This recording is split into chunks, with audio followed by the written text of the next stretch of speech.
Uh.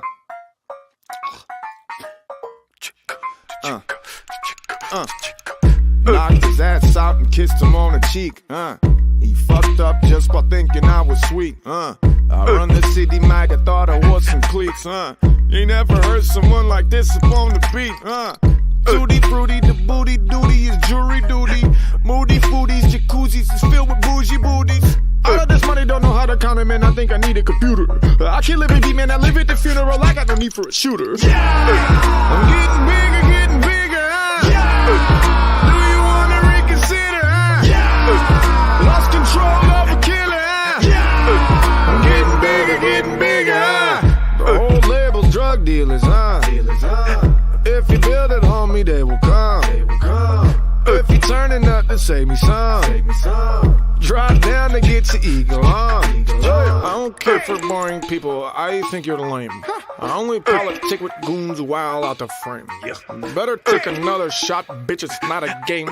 I'll beat it out the frame. Baraka, waka, flock of flame. I am a legend, man. You know that I have a problem with acting a fool. I don't talk to police. I know nothing. I swear to God that shit is not true.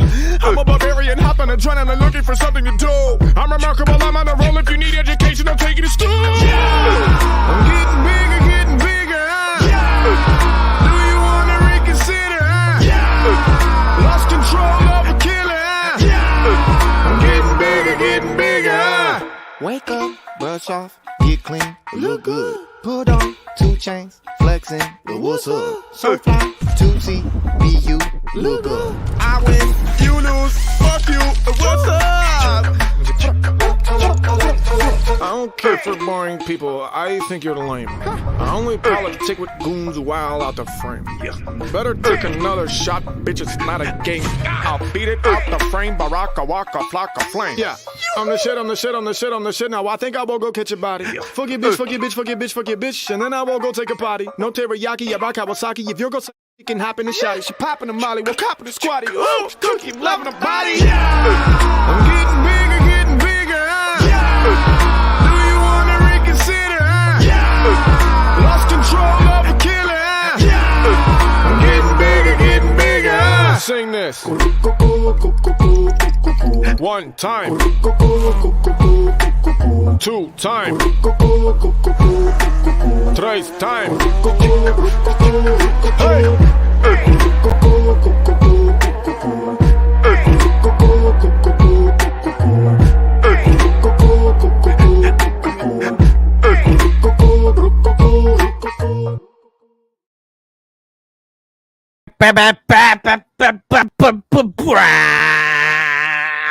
What is happening, you guys, and welcome to another episode of the Fins Tailgate.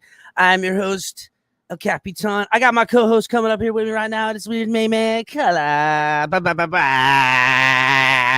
What is happening? Yeah. Man. Well, I felt like it was a good time for you and I, Color, to get together. We could celebrate the U, who is owning South Florida, kicking ass right now. And did they win tonight? Basketball. Yeah. See, I threw up the U knowing that they probably did. I didn't even have to think about it. See, yes, men's and women's in it. Telling me. And FAU in the Final Four. Riddle me this. South Florida representing. Good for them. Yeah, Color, we got a couple of great topics tonight. We and you talked about backstage. We're going to discuss. Before we get going, guys, make sure you guys are hitting the like button and subscribing if you're new. If you're watching on Facebook, Twitch, and Twitter, make sure to come here and check out all the great content we have for you guys. Myself with the Fins Tailgate. We got Lou, a.k.a. the Rabbit Dolphin. Color commentary coming at you all over the place. Got DTA doing the Dolphin debrief.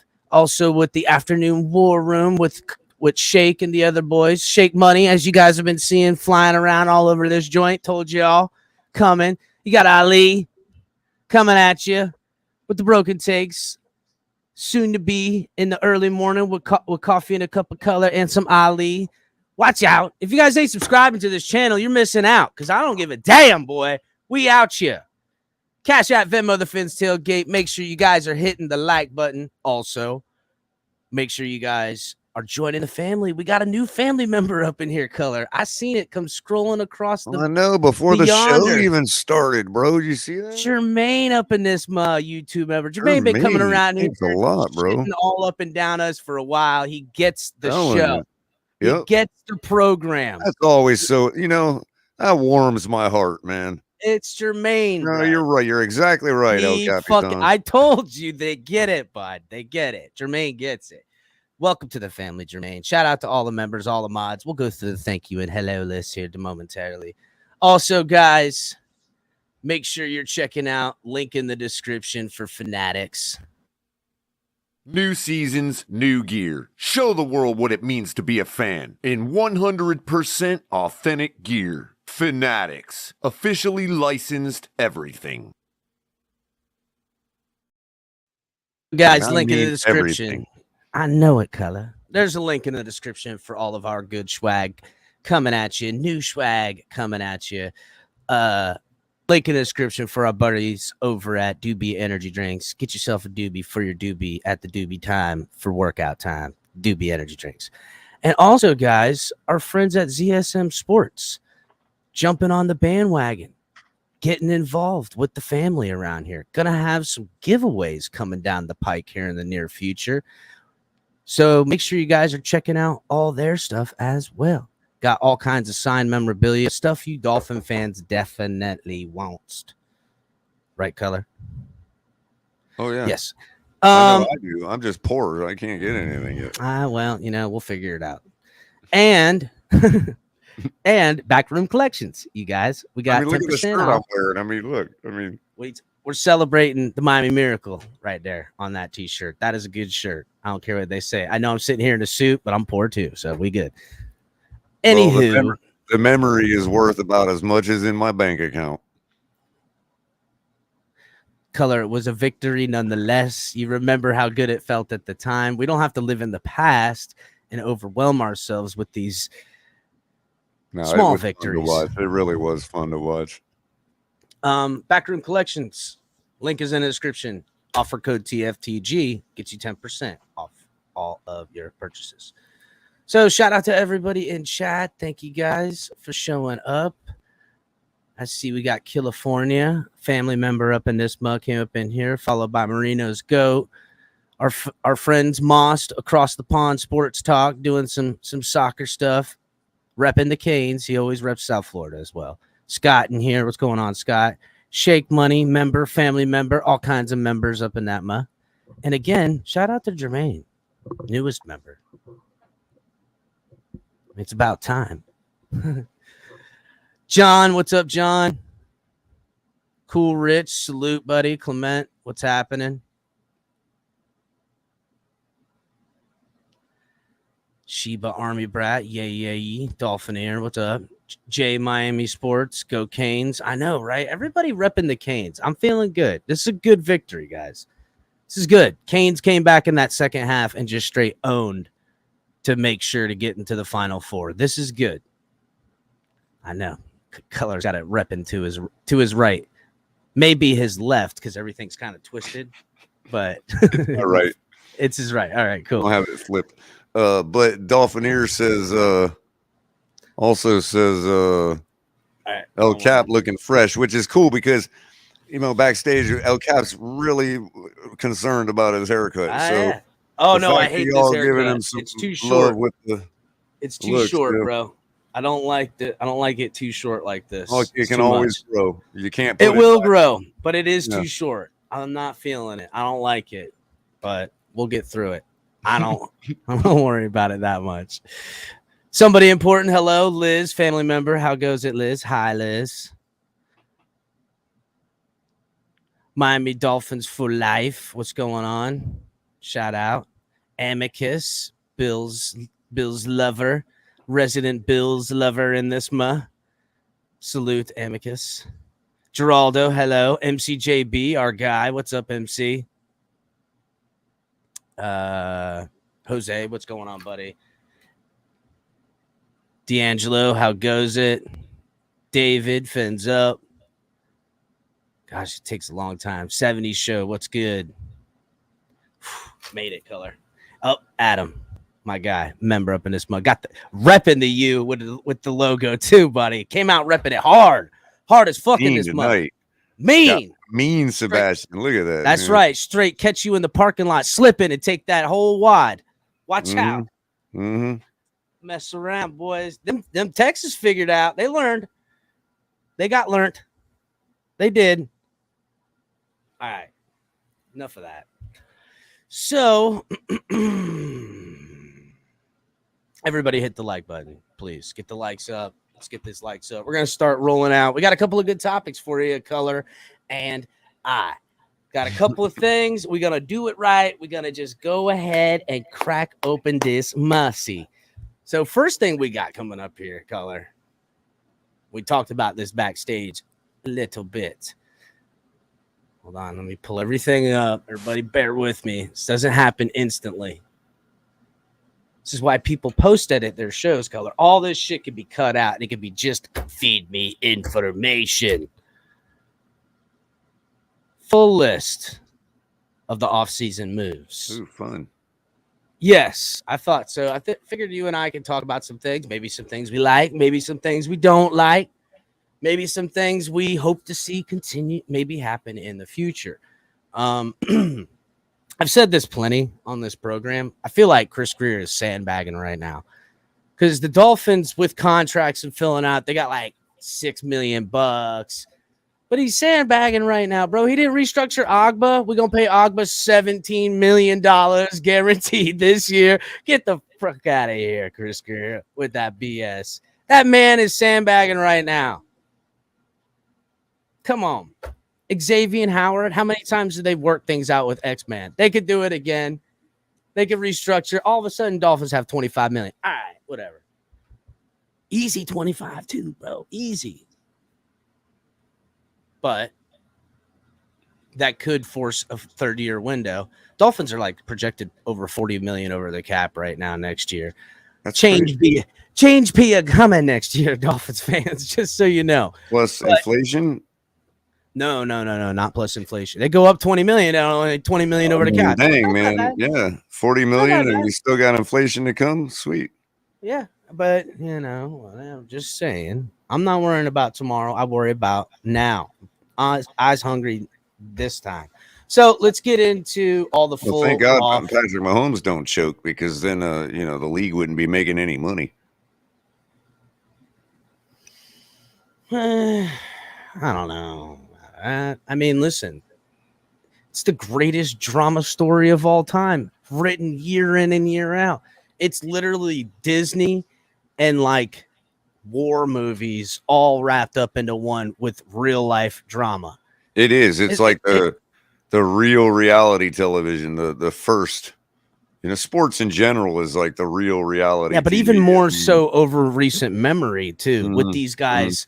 With the podcast, shout out to Tyreek Hill and his boy Jules with the podcast. They become more candid, more freedom with them to talk about this stuff. Exactly. And what are we all talking about? Everybody's contract and everybody's business. It's like we never. Bro, it's the only profession I know of that you. It's the only profession I know of that everybody knows exactly how much money you're making and what everybody's doing. Like we never used to. We're all up in these athletes' lives, like, living vicariously through them, which a lot of them allow us to, but we never used to have that access, man. It, off season, whoever talked about football in the off season, man? None. Well, the NFL's done an amazing job. The NFL's done an amazing job making it a year-round event, spreading out these events, signings, free agency, making an event out of everything, even the schedule drop. Yes, everything making an event out of that. Everything is a big event. It's like Rome. It's pretty smart. It's great business. Great business. A hold a Roman triumph to wipe their ass. Hey, Pamela, what's going on? Hadn't seen you in a little bit. We passed 7 minutes. Salute. I'm sorry. I didn't mean to say. Oh, yeah. No, we're past 15 minutes. Oh, yeah, we're good. Yeah. Bill, what's up, buddy? Hello. Hey, Pamela, again. What's up, Pam? Yeah, so list of all the off-season moves made. So first off, do you want to go over the free agents that the Dolphins had this year that they haven't? No one's either signed them. Some of it's incomplete because it's a little bit older of a list, but you know, you want to go over our free agents that we have and what happened to them, or do you want to go to the signings, or do you want to just go in chronological order? What do you think, Color? We'll go chronological, make it easier. All right, we'll start from the top. So, Dolphins back in March 7th, they released cornerback Byron Jones, gave him a post-June release, saves them $13.6 million in that circumstance. They also then release on the 7th, the same day, that they release Ethan Carter, gets us $2.3 million back to the cap. Also, the Dolphins on that day addressed the rumors about Lamar Jackson and that they will no longer pursue him, or will not pursue them, to be correct.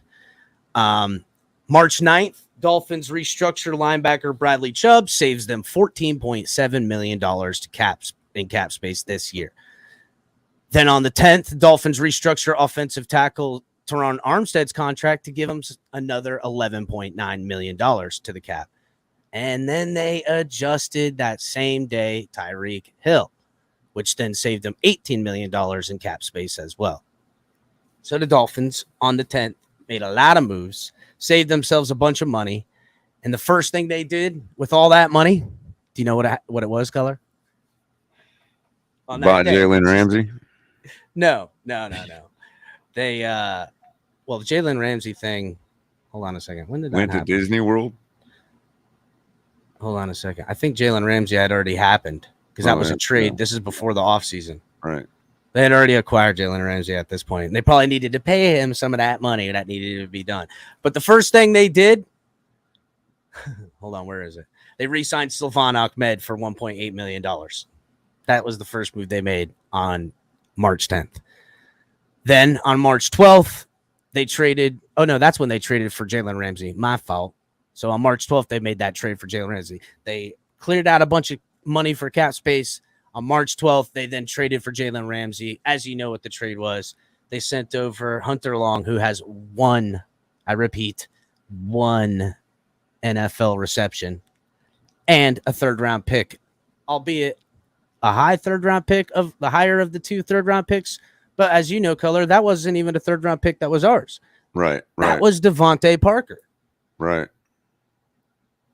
If you told Dolphin fans at any point since Hunter Long and Devontae Parker for Jalen Ramsey. Right.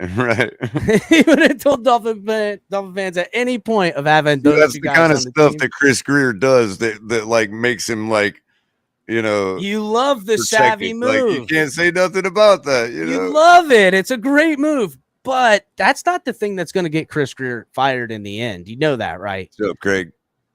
You know it's the thing that's going to get Chris Greer fired in the end, right? If this doesn't work, it'll look at that Chris Greer kept he would double down and then triple down, boy. That man always your quarterback that gets you fired. I mean, if you get fired. Well, quarterback, yes, but like just on the players he's picked, he's still even running with Austin Jackson. You know what I'm saying? Right. I mean, well, yeah, that's what I didn't mean to, not just quarterback, but like, you kind of put together this draft class and you're rolling with all of them. You know what I mean? Here's the weird thing. Tua will come through for you and wipe away any care about being wrong about Austin Jackson. You see what I'm saying? Well, think of how those two things can so affect each other. You know what I'm saying? Do, well, but... the quarterback certainly, obviously, quarterback fails. It'll be sitting on Chris Greer's failure, and really, it'll be that he has tripled down on that thing at the forefront. Mm-hmm. It will. I mean, it will. If it doesn't work, I'm not as pessimistic on the O line anyway. So it's I still look towards. I don't think that's going to be an ultimate failure for Chris Greer. Wow. Per se. I thought we looked great against Buffalo last year in the second regular season game.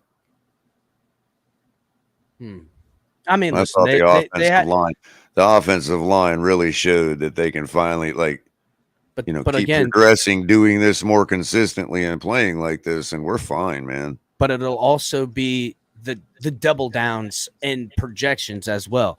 You get a player like Teron Armstead in, supposed to be the anchor of your offense, but it's been widely known that the man has injury issues. And when he comes here and has injury issues, you can't go, well, I needed him to play. No, it doesn't work like that. Right. It's widely known that that's his thing. And to leave some of these stuff. Now, look, maybe it's done by committee. We got a little feedback on your end, Color. Maybe it'll be better done from committee like this. You know what I'm saying? I think I do see how it can work as long as this new offensive line coach, along with them getting this protections and it working, it's yet to be seen. You know what I'm saying? But I don't know. Yeah. Anyhow, it's one of the offseason moves we didn't see that maybe we still will see. We good on the feedback? I can still hear it a little bit. I can hear me. I mean, I like my voice. Well, I don't know. I don't think anybody likes the sound of their voice. It's weird. What's up, Chef Shu? G, what's going on, guys? DTA, I see swinging through. I hope everybody's hitting the like button.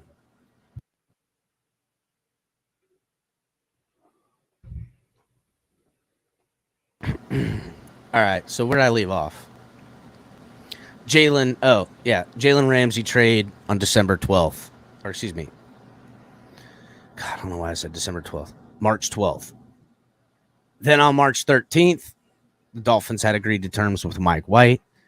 They had also signed that same day David Long Jr. to a 2-year deal. I think it's like $11 million, a little over $11 million for 2 years, which...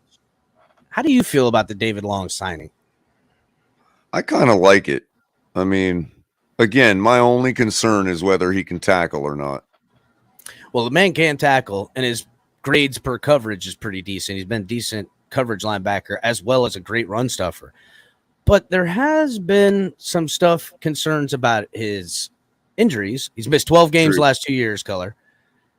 But here's something that I found interesting as well. You know, Vrabel is on record calling him out for his injuries and blaming it on health habits and, diligence in that aspect. The Dolphins have a pretty good. Remember when Ross hired those? He was one of the first organizations to really hire a sports science division that they still have to this day, and he hired like these dudes from like soccer leagues internationally to come in to help. And they make all the players wear all these metrics and all that stuff like that. Right. So I know they don't spare any expense when it comes to injuries. And David Long, it's hamstring injuries, which usually indicates diet, hydration, and, flexibility and those things like that. Those probably are things that can be worked on if those are the injuries he's obtaining.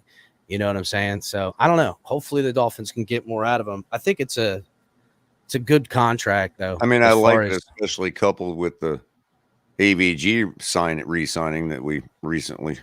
See, that's another name we'll have. I think that's the last one on the list I got. Right. But I think it was the last one. Listen, there's 3 signings on here that I'll be watching very carefully with the defense because I want to see what happens. AVG's one. David Long is one. If he can get his health in order and really take it seriously and become that competitor that does the other thing in the NFL, but he can earn himself some big money. He's still a young dude. You know what I'm saying? Especially in a linebacker role where those guys can play, at 31 years old and still make a couple of bones, as we've seen as of recently with some of the linebackers. $7 million for an all-pro linebacker is pretty good deal. It's not like Tennessee's had any glaring issues at linebacker the last couple of seasons. So, Tennessee's going to be full of issues this year. Anyhow, let's continue on. So yeah, that was Mike White, David Long Jr., and Duke Riley all signed on the 13th. Mike White was a big deal at the time as far as they were like, wow, 16 million, but it's not 16 million. I think there's like I think it's 4.4 over the next 2 years. That's guaranteed. It's got a lot of incentives for the guy. But right now, I think they're $3.5 million this year, and they can move off them next year if they wanted to. If I am breaking it down correctly and remembering it correctly. Mm-hmm. So, but I like him as a backup. I don't like him anything other than like as a backup. Like if he's got to hold down and come in and finish out a game, that's good. If he's got to start and finish a game, that's not so good. You know what I'm saying? We've seen that. Anyhow, maybe he can be better. I don't know. Maybe in this scheme, this quarterback-friendly scheme with these types of weapons, maybe Buddy will light some shit up if he gets on the field. I don't know. Right. I won't put a high hope on him being more than just, decent enough quarterback. I like that he's a Miami kid. Maybe it'll make him play better. I think that's cool. You know what I'm saying? So maybe. Right around this time was when a lot of the talk was coming about Dolphins signing Dalvin Cook or Derrick Henry or even looking at Austin Eckler.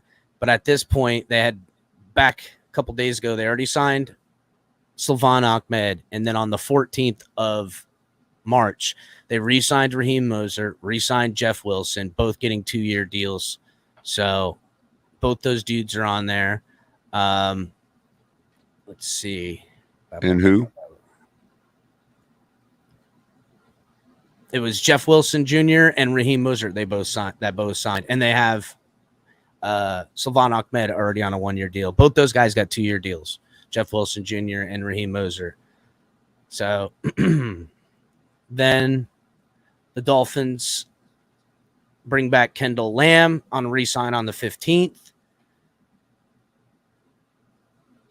Hold on, let's see. I thought he did all right. Didn't he get injured? I can't remember. I I like the other dude too that we had a few here. Penalties, I think, if I remember right. But listen, I know we had a couple dudes come in. Yeah, it was and him play and some Snell, snaps. him and Shell, right? Yeah, him and Shell both came in, and I felt like they did decent enough for when they came in. I didn't feel like, sorry, but they did better than Liam Eichenberg, who looked lost as hell and light as hell out there. And I had high hopes for Liam Eichenberg. But is what it is. I'm hoping Liam Eichenberg has gone into a massive strength and weight gaining program to anchor his butt down a little bit. He ain't got the speed and arm length to be the light guy on the fucking field. You might as well be the big guy. You know what I'm saying? If you can't got enough speed or arm length to be the fast guy, you might as well be the big guy. Big guy, you're sitting inside, be the inside guy. That's what they want from you, because you ain't the other guy. They also re-signed on the 15th Myles Gaskin, filling out the running back room, bringing everybody back, as you know. Also, on the 15th, the Dolphins had a signing with DeShawn Elliott, the safety. I think Dolphins fans are high on this guy. He's a big-time scheme fit with Fangio's defense. It's a safety-driven defense. They're going to need bodies back there because these boys are going to be moving all over the place. Big Ken, day. How you doing tonight, buddy? I was gonna go with the indica, which was a platinum OG, but I went with the sun cake, which happens to be a hybrid. So that's what I'm toking on tonight. Some sun cake. Thanks for asking, and thanks to Navy Option Lamar, $5 donation. Sub-Saharan Africans average IQ is 66. Is this why the small hat owners don't trust Navy Option Lamar? I enjoy your content. Go Fins. God bless it. Wow, man. I think he's. Is this an insinuation of owner racism? Is that? I was hoping he was projecting that onto the owners and not feeling that way himself. So hopefully, no. I think it's a projection. And listen, I will say this: I told you guys months back that if Lamar starts opening his mouth about what he really feels is going on with him. And I've been telling you guys for a long time. I got plenty of people in this community that can contest to what I've been saying, that this shit was going to get fucking ugly, bro. Ugly. Because the way I know that side of the defense feels about it, him and people directly around him, they feel slighted like a motherfucker, and rightfully so. That's all I'll say about that. And it was going to get ugly. I've been saying it. It is ugly. It's a bad look for the NFL, and it straight up looks like they are colluding to cock block this man at this point. Just saying. So, because he doesn't play the game they want him to play. We'll talk about that a little bit later, actually, won't we, Color? Because they're taking shots at him from every. I know. I'm not afraid to talk about it anymore because right. it needs to be called out for what it is. It's pretty ugly, it's bro. Ridiculous. Every single it happens in this league. I could probably write a 3-page essay on how many freaking reasons there are nobody should get Lamar Jackson as their quarterback. I mean, I don't know. Anyhow, let's continue on the list. March 15th was a big day. They also get Freddie Swain off waivers from the Broncos. They claim that guy, just a camp body. You know what I'm saying? I feel like it's more of a dude to compete, with the underlings and stuff like that. But they do also add Eric Saubert, tight end. He seems like a promising player. That could be a super underrated signing. I don't know. Maybe he comes in here and looks pretty damn good. You know what I'm saying? Maybe he fits this scheme very. Look, he's a blocking guy. He has some good hands on him. I've seen a little bit of his highlights.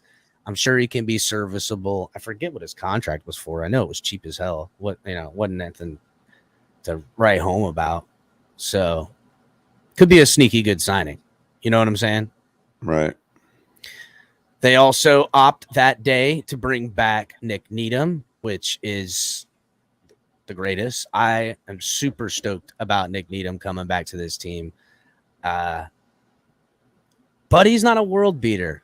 But that guy, he physical tackler.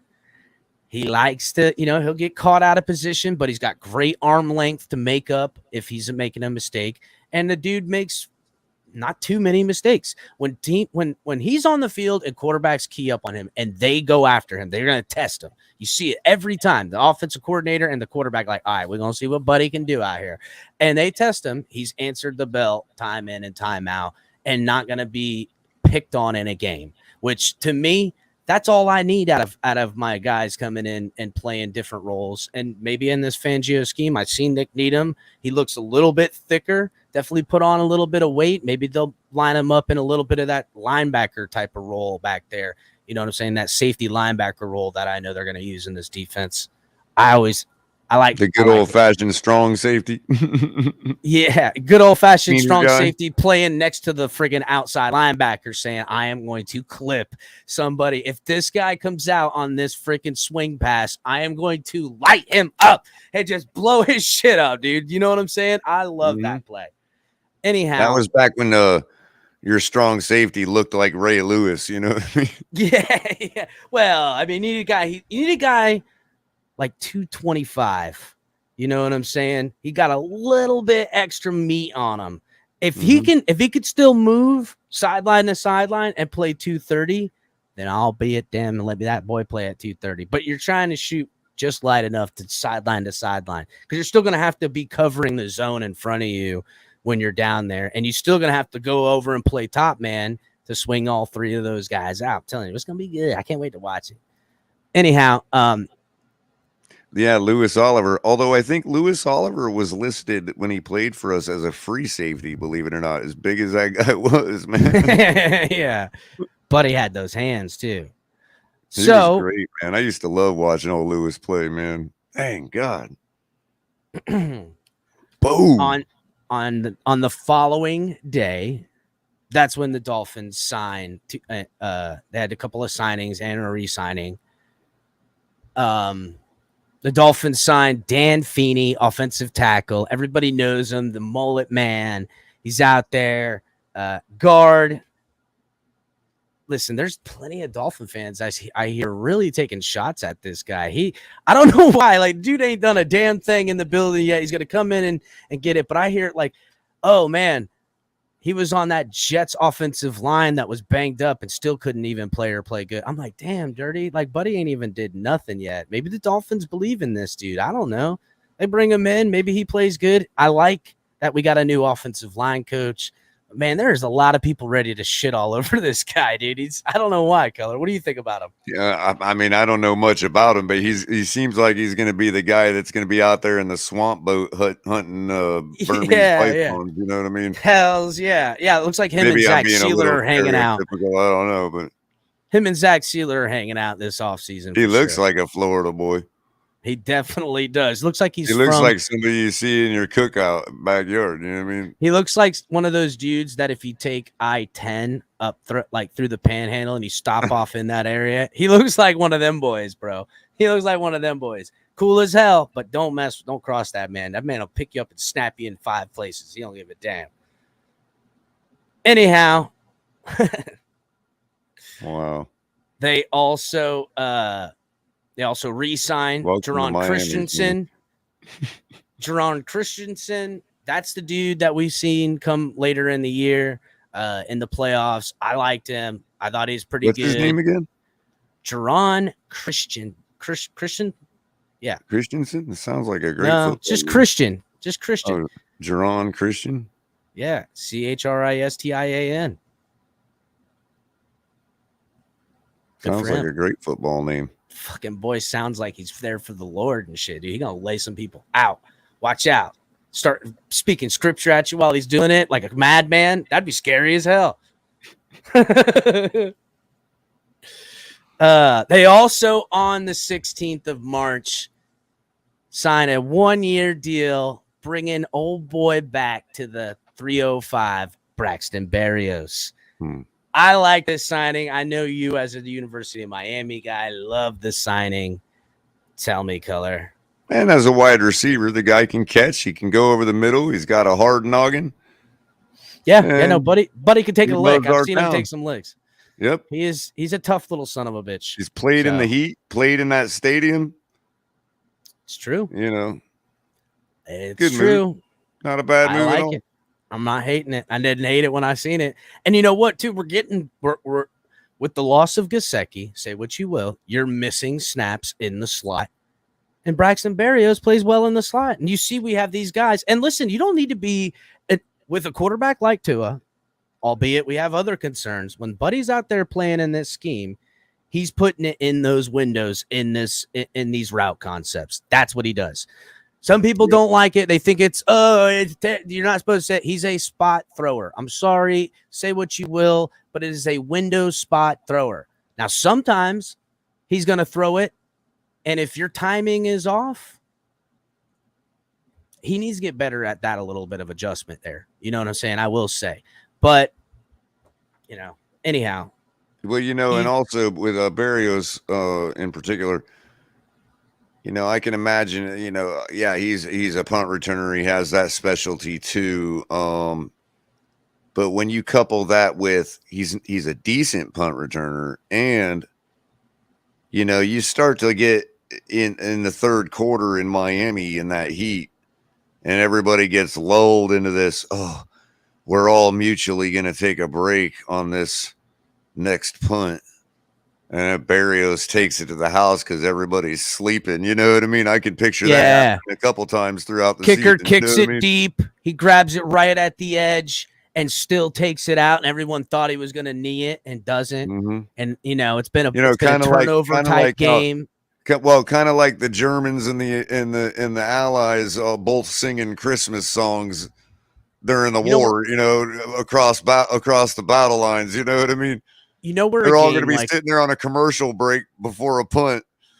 Yeah. Hey, how's it go? How's the wife? You know what I mean? And then boom, while everybody's tired, can we all mutually get our breath, in this, brutal heat and humidity? And then Berrios is going to be like, all right, I'm ready to go. Catch him sucking wind. You're standing around in this punt. Where a guy like that shows up too? In a game that has been a long game. Big running back. It's been a long game, and the defenses are holding in the red zone, so it's been a back and forth 3-point game. You scored 3, we scored 3. You scored 3. It's 12-12 in the top of the fourth quarter, and on a kickoff, Berrios catches something like that deep, or one of these guys catches something like that deep, and gets a nice big gain to really put the pressure right back on the defense, back in the red zone to perform again, and you go out there and you get a touchdown. And games like that, it's kind of like one guy that. taking advantage of the fact that everybody agreed to take their pit stop at the same time. You know what I mean? Mm-hmm. And this guy's like, "Oh hell no!" You know what I mean? Lap. Yeah, I'm trying to win. I'll run my tires off. I don't care. I don't give a damn. I'm trying to catch up a couple laps right now. Yep. So, all right. That following day, March 17th, the Dolphins have signed Jake Bailey, which is one of the guys we'll watch an interview with later on. I don't really listen. The dude has some decent kicks. I've seen a little bit of his stuff. He's got those good coffin corner kicks and stuff like that. But I've also seen Buddy mess up quite a few times too. So I don't really. I mean, it's a fucking punter color. I'm not gonna overthink it. I did like Morstead. Thought Morstead was good. But if the Dolphins want to move off of him, and for whatever reason that guy goes to the Jets, I mean, I don't really give a shit. I gotta be honest. People are making it like this guy's a bad punter, and if he is, I'll be pissed. That's all I gotta say. What do you say? Nothing. You have nothing to say. All right. I was distracted by Scott Jackson, as always. What do you say? With his arrow to a premium comment. Sorry. No problem. All right. So, yeah, I know. It's a fucking punter. Let's move on. The next signing that the Dolphins did, they re-signed. Well, I guess it's considered actually a signing because he was technically not. They got John Levitt back in here. The guy we've never seen play at all. Dude used to be a Packer, played a quarterback at one point in time. He's the fullback tight end. I don't know what's going on. He's not a bad football name either, which is weird. No, it's a great football name. But the next day, they then signed outside linebacker Malik Reed. That could be a super under the radar great signing. Spencer, as DTA pointed out in the chat, has some history with the Fangio there from over in Denver. What? Who does? Malik has some history with Fangio. Oh yeah. Back in his Denver days, yep. And that's when he had his best season. I think it was either 10.5 sacks, maybe it was 11. I don't know. I do know it's super high risk, or excuse me, super low risk with super high reward for the money that they got. That makes me wonder about them picking up Ingram again as one of these guys. Honestly, maybe Ingram, because he's still a free agent that the Dolphins have out there. I wonder if the Malik Reed signing means no Ingram, which I wouldn't be super mad at. Well, that'd be 3 Denver Broncos, wouldn't it? Malik Reed. Melvin Ingram played with the Broncos? Yeah, he was with the Broncos.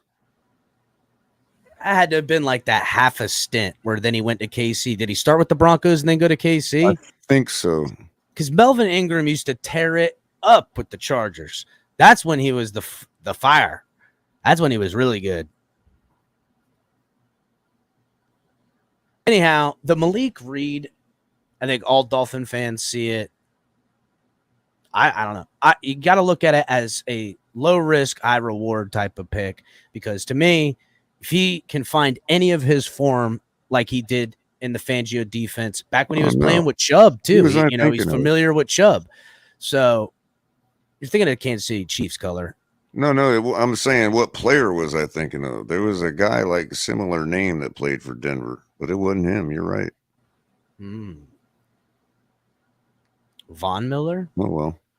No. Anyhow, on the 21st, the Dolphins, on the 21st of March, after visiting with the Raiders and the Patriots, the Van Ginkel family decides to stay here in Miami, and that I think we're both happy about.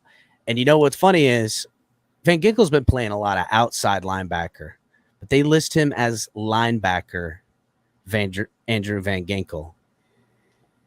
I wonder if, listen, I've said it for a while now. Andrew Van Ginkel, I want to see him as an off-ball linebacker just fitting gaps sometimes too. Not just playing up on the line. I get it. He's great at creating havoc, but he's a little lighter out there. I don't like it when they have him get inside between the tackles. I know he's strong enough and he's a super try-hard guy. It's, I think we got enough dudes big enough and strong enough to play like that inside and between the tackles if they're going to go inside on moves. You know what I'm saying? Like that. I don't need to see Andrew Van Ginkel like that. I think he's better as a man with using his speed, his closing speed. He's a tackle he's a big time tackle dude. I love AVG. I want to see him play a little bit more off-ball linebacker in the Fangio scheme.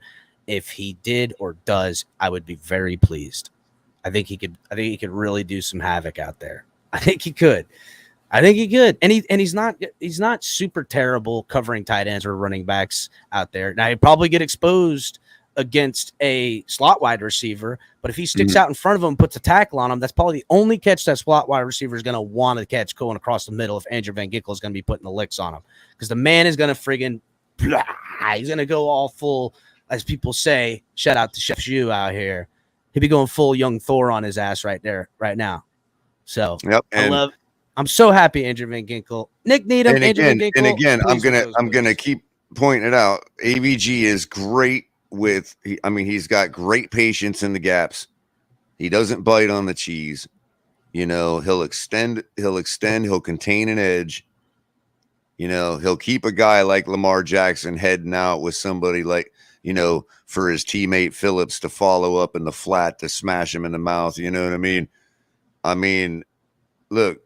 Part of why we've been beating the Ravens, and obviously Lamar took it to us last game. I know that, but when we shut him and his RPO down under Flores, it was all predicated on AVG sitting in that gap and not going after Lamar through the line of scrimmage in the A gap and just riding the line down. Letting Lamar continue down the sideline to follow it up by Jalen Phillips to be right in his face. Lamar covers the short flat. AVG covers the short flat, and Lamar has nowhere to throw. We did it all night. You can see it on the all 22 in the Ravens game in 2021. Such an underrated dude, bro. Such an underrated guy. Big time on special teams. Very smart player. Super. Very, very good player, and I'm happy they kept him. Oh, Adam pointed it out. It was Melvin Gordon. You're thinking that's what I thought that I was transposing, but I think it's another linebacker. I think it's a guy whose name was Brandon something or other, who had another offensive player in the league with the same name, sort of like the Josh Allen correlation. Brandon Marshall. Yeah, it was Brandon Marshall. That's who it was, man. That's who I was thinking of. Yep. Got you, homie. I got you. Yep, you nailed it. That, man. I was like, he's talking about Brandon Marshall. Brandon Marshall. Now it's Josh Allen with the guy with the offensive player with the same name. You know what I mean? But it was, Brandon Marshall. You're absolutely right. So, knew I'd get it. Latest, it'd come around. Latest re-signing was just happened on March 24th. Dolphins re-signed CB Justin Bethel. I think he played decent enough to warrant coming back on a obvious minimal deal. And, they always just brought Justin Bethel in as a guy to be a depth dude and a special teams guy. And you're going to need more of those dudes because you know who's not playing any special teams for a fact in your CB room at any given moment is Ramsey and Howard. Javon, we've seen Javon. Well, you're right. Even after he had to put on the horse collar, he still was. Yeah, I don't want to see Javon Holland anymore back there either. So, I want to see back there Justin Bethel. I want to see Keon Crossan. That's why Keon Crossan was brought here. He was a special teams dude. Both played when they were asked to step up, decent enough to be brought back. And it's hard to tell in camp because based on last year's camp, I mean, everybody shags punts in camp and kick Listen, returns. you know what you so want? It was really hard to get a grasp on who they were going to ride with. You know what you want when you're changing defensive coordinators is scheme fit guys, obviously, but keep as much cohesion as you can because these guys are already good. They were asked to play a lot. You're taking a big weight off your CB room by bringing Ramsey in there. You know him and Howard are going to play a bulk of the snaps. Everyone else, because of the CBs they have in the room and bringing guys, cohesion guys back like Nick Needham, Trill Williams, Justin Bethel, Keon Crossan, they've played in all different positions. Cater Kohu, they've all played inside, outside. Some of these dudes playing in the safety role. When you say, hey, if one of these dudes are coming in here for a series to rotate the room, we're going to be all right because they got good cohesion playing with each other already. Smart move. Yep. It's a smart move. Smart move. And I would say to comment on Justin Bethel, yeah, you're right. Average player. I mean, maybe a little touch above average, but he tackles. Good football name. Yeah, Justin Bethel. Good football name. Sounds like a good quarterback name, to be honest with you. Justin Bethel? I mean, come on, man. Dude, it sounds like he should be a quarterback because there was a Bethel quarterback, wasn't there, recently? Didn't he play for I think Niners? There has been recent. But yeah. I think Bethel for the Niners. Is NFL. It was Bethel for the 49ers, I'm telling you. 100%. He was on the Niners. So just a real quick, some of these guys have signed, some haven't. But I always like to look at the guys that were free agents that the Dolphins haven't brought back.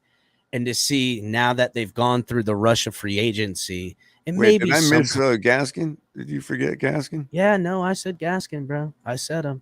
I said Gaskin filling out the running back room. It's exactly what I said. Take it easy on the cush, buddy. I missed it. Anyhow, I wanted to gloat. Listen, look, real quick. Because we'll round back to because apparently you forgot the whole segment. All 4 running backs have been brought back. Gaskin and Salvan Ahmed, friends dating back to college, competitors. You've made this point before, and I think it's a great point. If they bring a young guy in here in the lower rounds, or even an undrafted guys, which I expect at least 1 or 2 undrafted guys in camp, if you can't overcome Ahmed and Gaskin, then you lose. You just ain't gonna make it. And guess what? Their bar and both have had flashes. Gaskin fell off last year. I don't know why. Find it very odd. He was injured a lot of the year. He was. I don't know. I don't know how much of that it was just nagging stuff that he could have played through. I don't know, man. I really don't know because to me, Gaskin out of the passing game seems like he would be quite the weapon that Mike McDaniel can use. You know what I'm saying? Little catch move, and we know Buddy's got the wheels to turn it up outside. And if no one's got the angle on him, good luck catching him if he's got a couple steps on you. Salvan Ahmed should be the guy really doing that. I don't know what the fuck his deal is. He has a little bit harder time moving through traffic. He's not as shifty side to side as Gaskin is. And he's definitely got a little more zero gravity to break tackles. Yeah. Salvan Ahmed he's also got a lot of speed though. So, he's got more speed. Let's be real. So if he can take Ahmed the edge, is way faster. If he can catch the edge, sideline, you know what I mean? I agree. But he's not good at making guys miss in small space angles like Gaskin is. Right. Both Jeff Wilson and Raheem Moser both seem to play significantly bigger than both of those guys. Significantly bigger. Way harder to tackle. Neither one are as shifty, but Raheem Moser is all of the fast. So, I don't know. Something to just think. I look at Gaskin. I got whiskey in my cup, bro. Maybe he does. Speculating what's in my coffee. You might have just a little spittle special. Who knows? Just a little bit. Anyhow. I wish I did, but I probably wouldn't be awake right now if I did. No way. You'd be great. Anyhow, so I like to look at some of the players that the Dolphins were free agents that have yet to be picked up, because that's a true good test to see if, when you're looking in a lot of the signings to cleanse the bottom and bring in better talent. When those guys you've let go of haven't got picked up, chances are your team is getting better. I just, use this as a metric. Teddy Bridgewater. By subtraction. Yes, Teddy Bridgewater has yet to be picked up. But Teddy Bridgewater could be holding out for more money, so I don't know. You know what I'm saying? Sam McGuavin still out there. And what's funny is you think about some of these names, and then I'm going to tell you something. Michael Dieter signed with the Texans. Okay? So just to be forefront. Clayton Fedulum, which probably will end up on the Dolphins at some point this year coming up. Anyhow, he is the new what was the wide receiver's name? Color that used to come into the Dolphins every year. He was on the Patriots. We traded a 7th round pick for him, and then the Patriots put him on the fucking waiver wire. We snatched him. Yeah, Ford, Isaiah Ford. That's it. That was the funniest move of all time. We trade Isaiah Ford for a 7th round pick. Like 3 weeks later, they put him on the waiver wire. We're like, snatch, fucking thank you. I mean, what a fucking that was a dick move, dude. I like that. That was funny as hell. It was funny as hell. Anyhow, another guy that is a free agent still haven't picked up. Eric Fisher, still out there. Tackle. It's I don't know. Another dude, which I think he signed today. Maybe he hasn't. Trey Flowers, defensive end. I don't know if he's signed yet. No. You know who signed today? John Jenkins signed today. Dingleheimer Schmidt? No, just John Jenkins, big defensive tackle. I've always liked John Jenkins. He ends up back with the Dolphins. He'll be back next year. Don't worry. He's done that like 3 times now, John Jenkins. And he comes in, and as a rotation guy, son of a bitch is worth every dime you pay him every year. So, yeah, he's a man. He's a man about town, bro. He's just a 9. Nope. Mr. Jenkins, don't fuck around. He ain't here for the parties. He got a family. He's a family man. I mean, he's like in the community, like. Oh yeah, does all kinds of stuff for the kids and like charity and stuff. Oh yeah, no, John Jenkins is the man. Byron Jones happened, as you know. No one's picked up him, which I think everybody knows he's going to retire. He just doesn't feel good enough. Melvin Ingram still out there. No one's picked up Melvin Ingram. I do think he might come back to the Dolphins. You know what I'm saying? If he doesn't sign with anyone and he's chilling and an injury happens at any point in the season in the linebacking room, you can bet your ass Melvin Ingram is going to be on that team that week. Yep. Another guy that Joe. that Dolphin fans are applauding not being on the team, Greg Little. He's still out there and available. Go ahead and get him, Bills. I think you need him. Another dude, surprised no one's picked this guy up, Eric Rowe. He's still out there. That's kind of odd. I had thought that maybe he would have got picked up. Trent Sherfield ends up signing with the Bills, as you know. Landon Roberts signed with the Steelers. Thomas Morstead signed with the Jets. Michael Dieter, like I said, signed with the Texans. Also, everybody knows that Mike Gesicki signs with the Patriots. I was thinking a little bit. Did you look at the money Mike Gesicki signed for the Patriots at? Like $6 billion. I mean, $6 million or something. Fucking $6 billion. Yeah, it was like $6 million. It's like super low. Thought he would have gotten more. And don't you think the Dolphins would have potentially offered him 5? You know what I'm saying? Or did they offer him 5 and he said, fuck you guys? It feels somebody. Hold on. Here's the point, Color. For $6 million, doesn't it feel like it would have been somebody out there would have paid that money for Mike Gesicki outside of the Patriots? No, because I think it just happened to be that we did our part.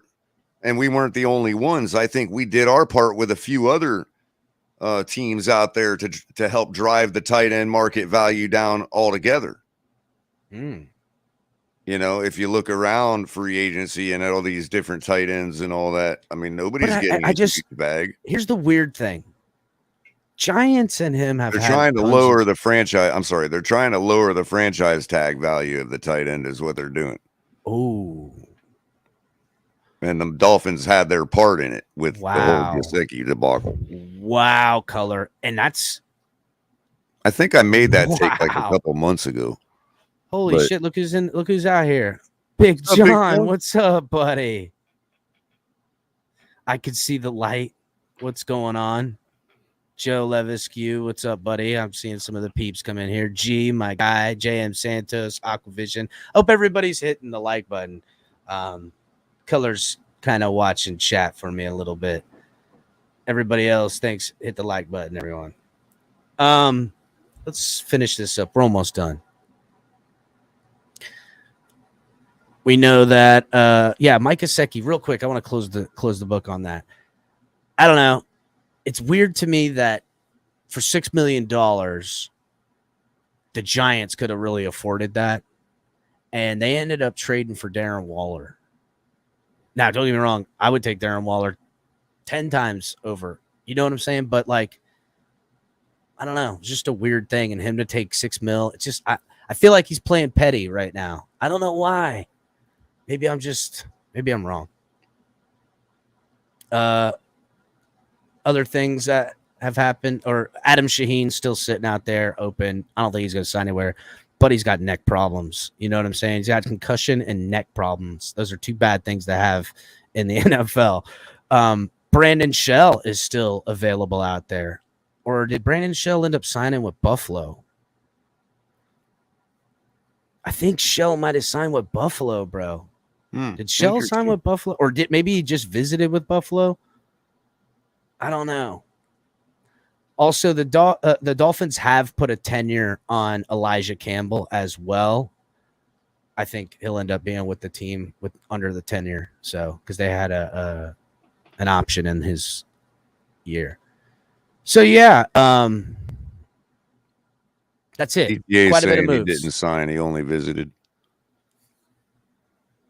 Oh, he only visited. Okay, thanks, guys. Appreciate it. Yeah, that kind of concludes the offseason moves. I don't think the Dolphins are done. I don't know how many more splashy moves the Dolphins will take. I think everyone's playing hard poker right now.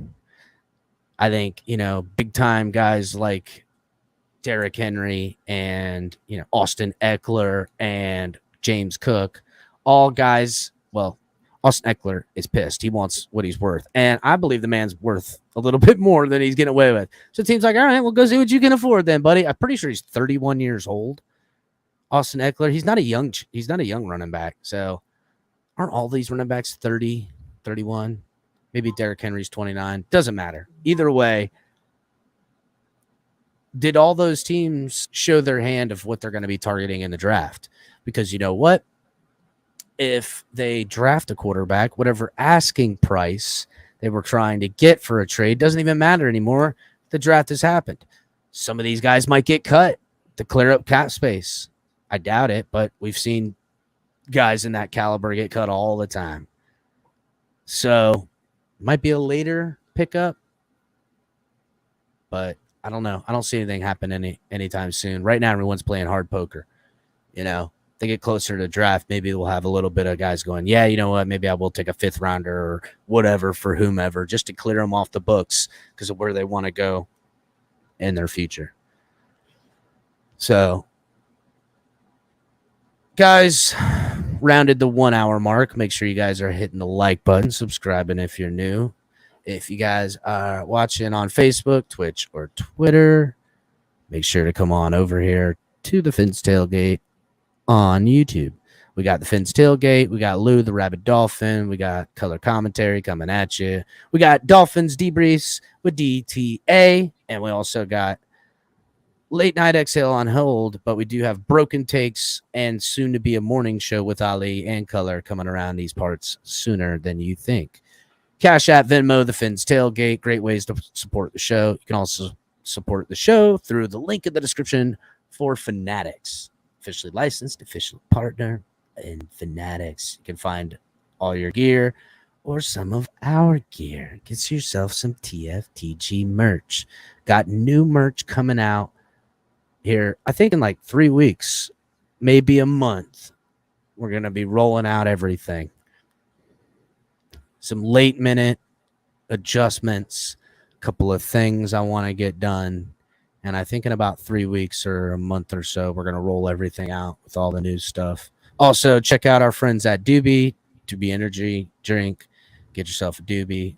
And our friends at Backroom Collections, TFTG, will give you 10% off all of your purchases.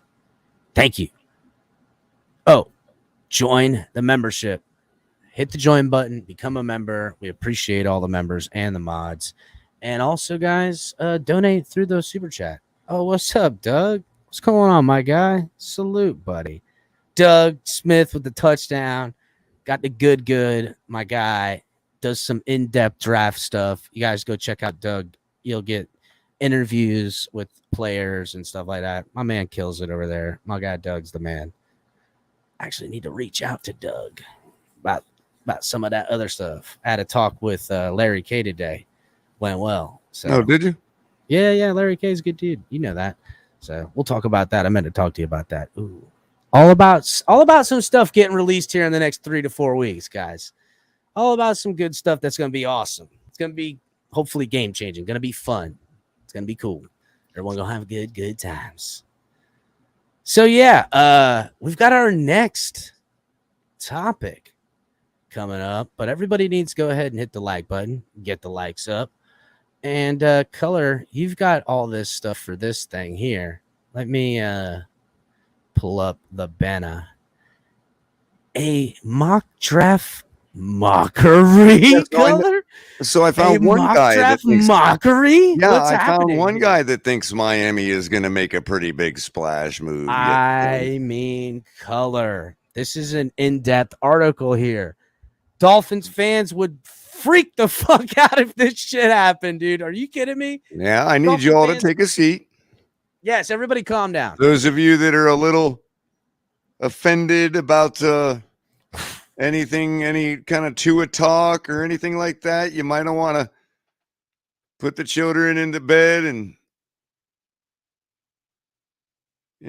turn it down a little. Make sure the neighbors ain't listening to you yell, because if you don't like, Yeah, you're not gonna like to hear this shit. you might not like this. If you Two and ears are not stand gonna up like to it, hear so this shit that this guy is predicting. Put your in number a one mock jersey draft on, mockery. so you can do your, if you put your number one jersey on, you all put them on. You can do your Tua Bear stare all at the same time to make sure this guy doesn't get his way.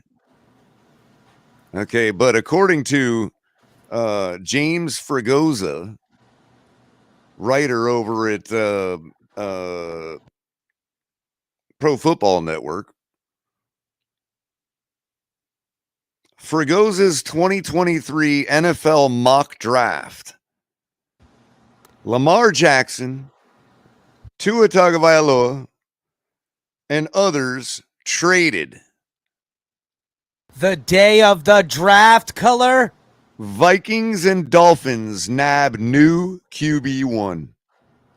Oh, That's the headline. my God. Hold on a Check it out second. over at Pro Football Network. Shout out Everybody to needs to hit James the like button. Fregosa, writer of this great article. Everybody needs to hit the like button because Color's fixing to open up a can of fucking worms on the show real quick. That's all. Just hit the like button, get those likes up, and let's make sure that this is going to be caught properly. Hold on, let me adjust, Color. We'll figure a way to adjust this. There we go. So he starts in by saying there were quite a few big names that took their talents elsewhere this offseason, but there are sure to be more. With the NFL draft less than 2 months away, let's have some fun. In this 3-round 2023 NFL mock draft, offensive stars that have requested trades or are rumored to be on the move get their wishes granted. Whoa. Reel that back. What did you just say? Offensive stars in this mock draft that have requested trades or are rumored to be on the move get their wishes granted. Hold on a second. Is this guy saying that Tua Tagovailoa is either requested a trade or rumored to be on the move. Is that what I'm hearing right now? Well, I mean, that's a good catch there. I mean, literally, Color, that is exactly how he opens the line. Well, yeah. So he finishes by saying, how will their transactions impact days 1 and 2?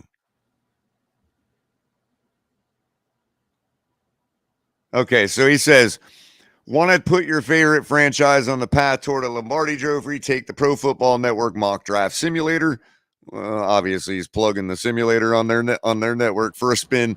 And before we get into this mock draft, here are my predictions for what will happen with veterans on the move, which impacts the way this mock plays out. Predictions is a bold thing to say. These are his predictions. Well, he's got 1, 2, 3, 4, about 8 bullet points. I'm going to say what the bullet points are, but I'm going to read the paragraphs associated with the bullet points that pertain to us and our quarterback. Okay. So here are the bullet point predictions. QB Aaron Rodgers to the New York Jets. That's not that's not a revelation. There has been talk, though.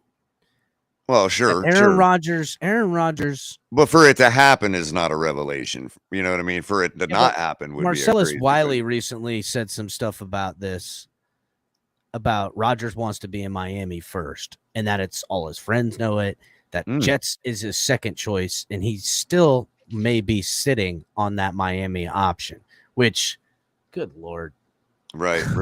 I mean, bro, listen, it's great to talk about Color, but God bless it, dude. I just don't need it. Go ahead. It's just too much. So second bullet point prediction, QB Lamar Jackson to the Tennessee Titans. Whoa. That would be a power move by the Titans, bro. That would be a super power move to the Titans if they did that. Running back Derrick Henry to the Chicago Bears. That's running back Austin Eckler to the Washington Commanders. Okay, I could see a Commanders doing some shit like that too. All right, okay. So far, a guy ain't off his rocker. Wide receiver DeAndre Hopkins to the Bills. Man, if that happens, that wide receiver room is going to be a shit show. I don't know if they can work well together. And now, even though the latest news about the Patriots looking at Judy, we all heard about that, but wide receiver Jerry Jeudy to the Carolina Panthers. That would be awesome. Offensive tackle Jonah Williams to the New England Patriots. It's a Patriots move all day. And quarterback Tua Tagovailoa to the Baltimore Ravens. Could you imagine? To the Ravens, an AFC trade from Tua to the... I mean, a lot of these are crazy, but not too far-fetched. That would rock. That would rock the NFL world if that trade happened, bro. That would insanely rock. And what does it say the Dolphins do now that they've acquired? What do they get to from the Ravens? Because listen, this guy's taken that Ravens-Dolphins meeting I broke news on to a whole different level. That they weren't talking about other shit. They were talking about the Tua trade. That is crazy. Go ahead. So when you scroll down, and you can read all the rest of his takes on the rest of the draft, the teams with their draft pick. I don't want to take from his article and his clicks, you know what I mean? But I'll read what he says about how the Miami Dolphins trade Tua to the Baltimore Ravens and what we do to acquire our new QB1, because it doesn't say that we're going to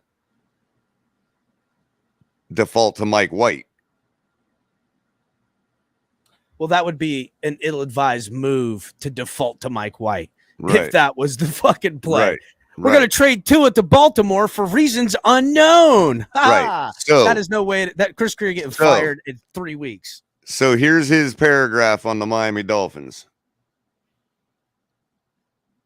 At the 22nd pick in the 2023 NFL Draft from Baltimore, the Miami Dolphins select Hendon Hooker, quarterback from Tennessee.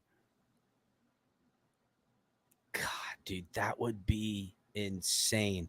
Listen, Hendon Hooker has a lot of upside, but if you think you're bringing him in to take you to the Super Bowl as a rookie, that is a massive task. So here's his take. Insane. So here's his take.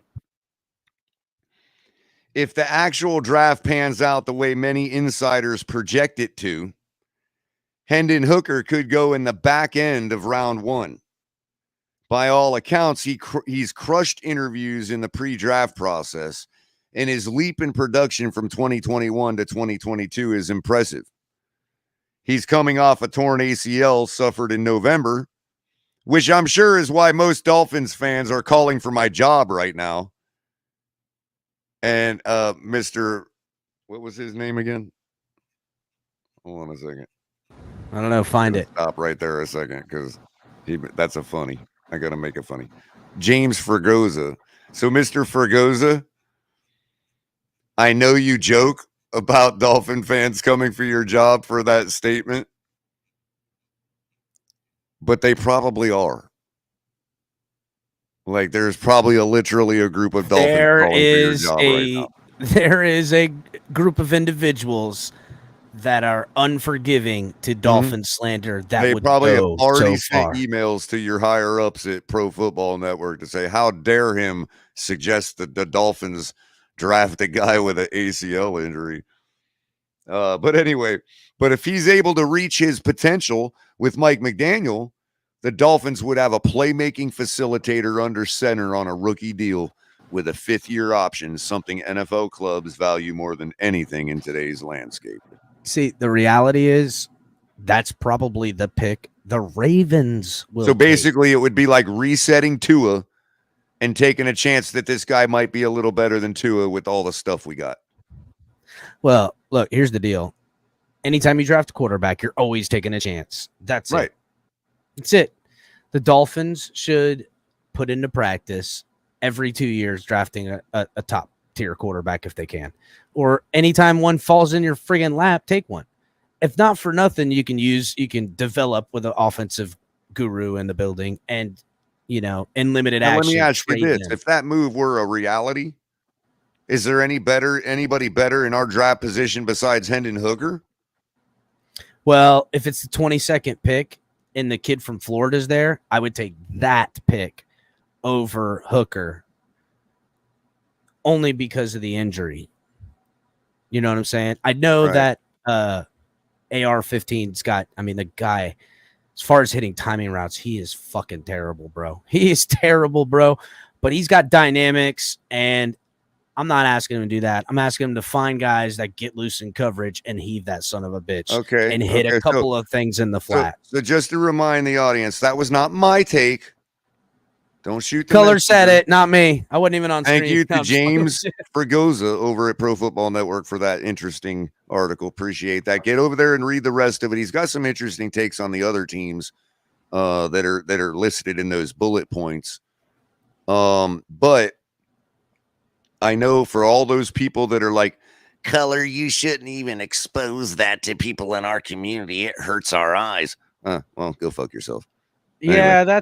I don't know so how many of those people are watching. That is the mock draft mockery that I came across sitting on the throne earlier across my news feed.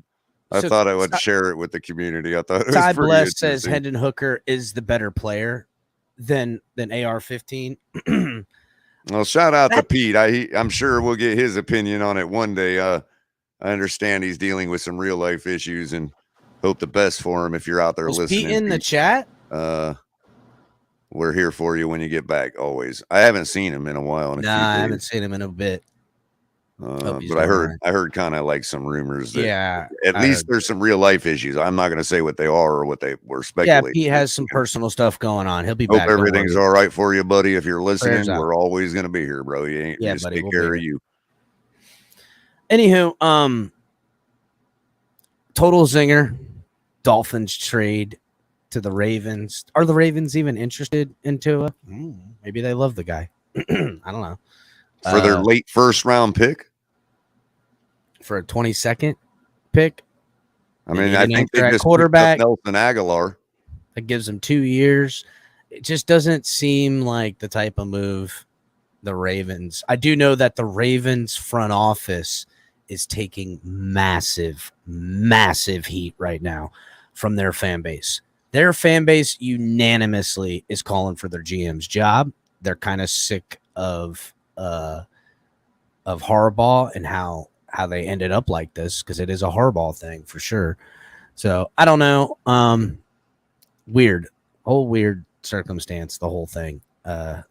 If that kind of trade, even though, let's be real, Buddy was capping like a motherfucker. But if something like that happened, that would be nuts. Well, I mean, that's the to thing. Me, if that happened, he is capping. But like, hey, if that crazy thing happened, God, would he not be I mean, Buddy would be the man. He would be the man. By the sword, you die by the sword. You know what I mean? Go fuck eaters, guys. You get resurrected by the sword. Yeah, he'd be out there giving everybody the finger and shit. It'd be hilarious. It's not a crazy thing, and like, if we weren't talking about Tua, nobody would be like, "That's a crazy take." Yeah, I kind of preferenced it by like rumors, and well, there has been plenty of rumors surrounding Tua going out of Miami. Well, let me ask you this: if it was quarterback Y that was exactly as good as Tua on another team, and it was the same article but another team, would we laugh at it? Yeah, probably. Really? I don't know, man. Shit's just nuts. It's nuts. I'm just wondering if it all depends on who we talking about. That'd be like the Steelers perspective. You know what I mean? That'd be like if the Steelers were saying they were going to trade Kenny Pickett to go take a new quarter. You know what I'm saying? Like, it just wouldn't make that much sense. You know. Then again, look at fucking the Cardinals just freaking did that shit. Cardinals did. No, Kyler Murray's still there. Josh Rosen. Oh, yeah. All right. Well, I don't know. Kyler Murray on thin ice over in that motherfucker, too. Him and the coach just don't get along. I thought they already canned the coach. I don't know what the fuck's going on in that shithole, bro. I know they're having a hard time. I know that they look like a super struggling organization right now. And they've got I think they got the 3rd pick in the draft. Do they select the quarterback and fully put their entire organization in peril? Because that's what they do. They just paid Kyler Murray. Yeah, you say you would do it, but you got to think of it from the business perspective in a way. You do a move like that after doing the Rosen thing too. You are, yes, it from Dolphins fans' perspectives that really badly want an answer at quarterback that say that that's what we should do. From an organizational speaking, you're playing with fire. Your ass is going to lose your job. Your ass is going to, it's just the way it is. We can say it, but the pressure to do moves like that and paying Kyler Murray has hitched their wagon. And this is my fear in life when it comes to the Dolphins and quarterbacks, is paying them money that now fuck your whole deal. Because you're stuck with that money for two full years and 1 carryover year of dead money that hurts the shit out of you. You know what I'm saying? It might not be 30 million, but it's going to be 18. You know what I'm saying? It's going to be $18 million you can't spend. And then you go ahead and you get another rookie quarterback, and that cycle restarts. It is what it is. I'm going to be here for it. And add it to the list of gimmicks that have never worked in the NFL. Yeah, I'm just over. Yeah, that too. And GMs try to, again, we said it earlier, triple down, double down, because they know that in more ways than one, it's their job on the line for these picks. I don't care how many times you pin it on the coach that you fired. Shit is going to run up quick, dude. It's going to run up sometime. All right. Let's move on to the next. All right. subject. With that, I'm going to take 5. You're going to slide. Yeah. I got you. Thoink. And thoink. There we go. Actually, everybody hit the like button, please. Subscribe if you're watching. Check out all the great content. Go down. Look at all the affiliates. I'm going to beam everybody while I'm going. Forgot to shout out our guys over at ZSM Sports. Gonna have some, giveaways coming up here in the near future. Check out the email, hit up the phone number, check them out on Twitter and on Instagram. All kinds of good stuff. Our friends over at ZSM Sports. Thank you. Didn't want to forget the new guys. Anywho,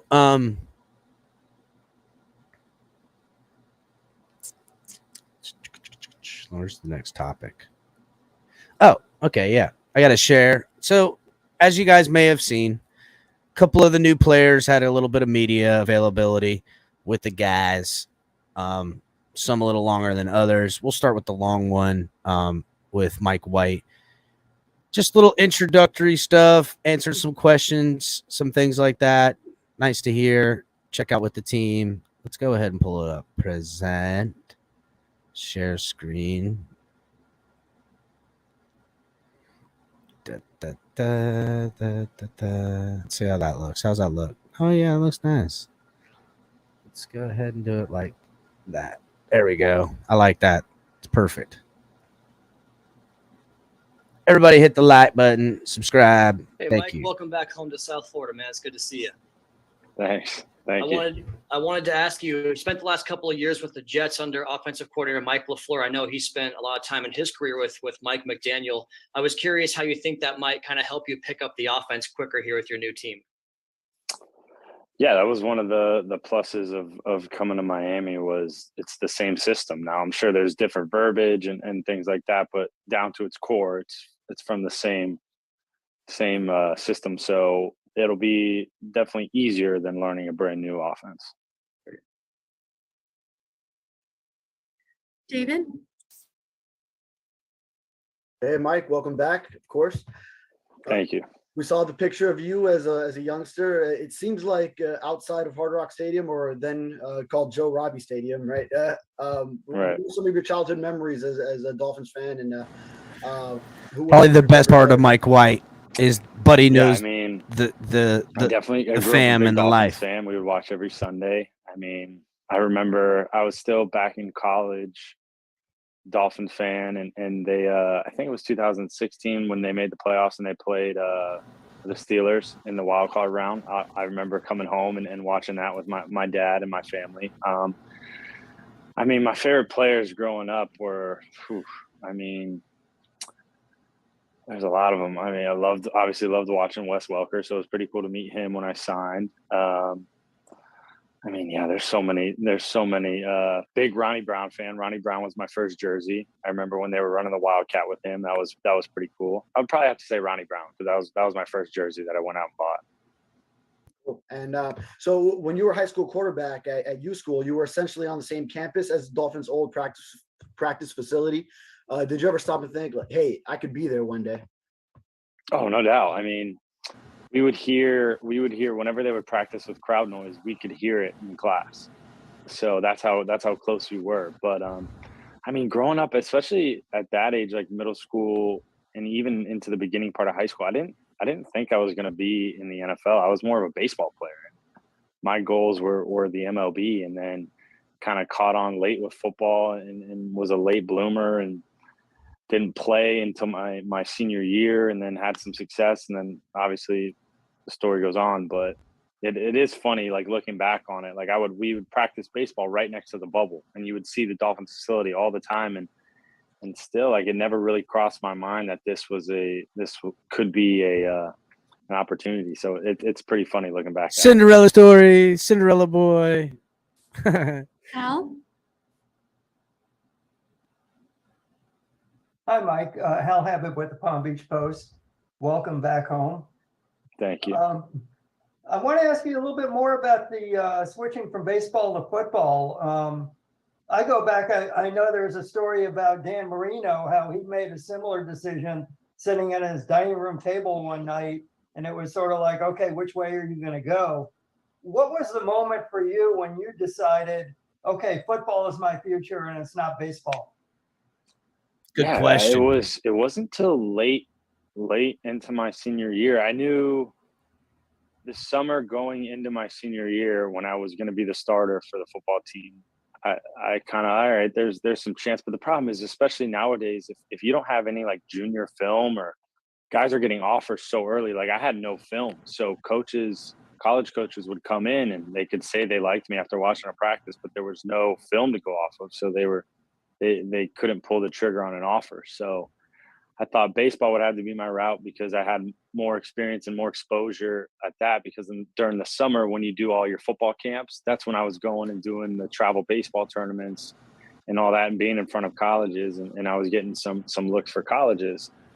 And then senior year, started to have some success during the season and more coaches starting to take notice football. And I found out football gave full rides and baseball doesn't. So that helped. I'm sure my parents were a big fan of that decision too, but Hell yeah. No, they were supportive both ways. But that's kind of how it went down. I was a late bloomer in football, and once I kind of caught a hang of it and had some success, I fell in love with it, and I'm really happy with my decision. And now that you're in the NFL, you've had some very notable games. I mean, if you're charting it, you know, you go from not playing to putting up some big numbers in some games. How do you describe your career thus far to someone who, you know, maybe hasn't followed it as closely as obviously you have? How would you describe your career? Yeah, I think, I mean, just as any backup quarterback in the NFL, you got to be ready when called upon, and you're never going to know when that is. So that's the whole mantra of being a backup quarterback, is staying ready. So that's what I struggled with my rookie year, and I was the third inactive guy all year in Dallas, and kind of took it for granted and didn't really stay mentally locked in. So when it was time to compete for the two, I didn't feel as prepared as I should, and I learned from that mistake, and I tried to keep that learning experience with me throughout my entire career. And yeah, you just got to stay ready, and luckily I got the opportunity to play, and we had some success, and it was some good team wins and good offensive performances, and hoping to build upon that. Thank you. You're welcome. Chris? Yeah, I think all Dolphin fans are cool with Mike White signing. Again, dude, like, I don't want to see him in any long term. If I got to see Mike White in long term, I know it's not going to be, hey, Mike White's going to be the future of this football team. It would mean, hey, Tua is not the future of this football team. And that begins the whole friggin' other argument of where do they go for 2024. God, dude, which, if that's the case, at least we know where we're at. What I hate even more than that is, well, we didn't get there 2024 and we don't have answers. Or 2023. Let's see if we can find more answers in 2024. I hate that shit. Let's move off the Mike White. I'm not sitting here for 20 minutes listening to Mike White. You got me fucked up. Let's check out safety DeShawn Elliott. What's going on, DeShawn? Daniel, if we see with Miami Herald. How you doing, bro?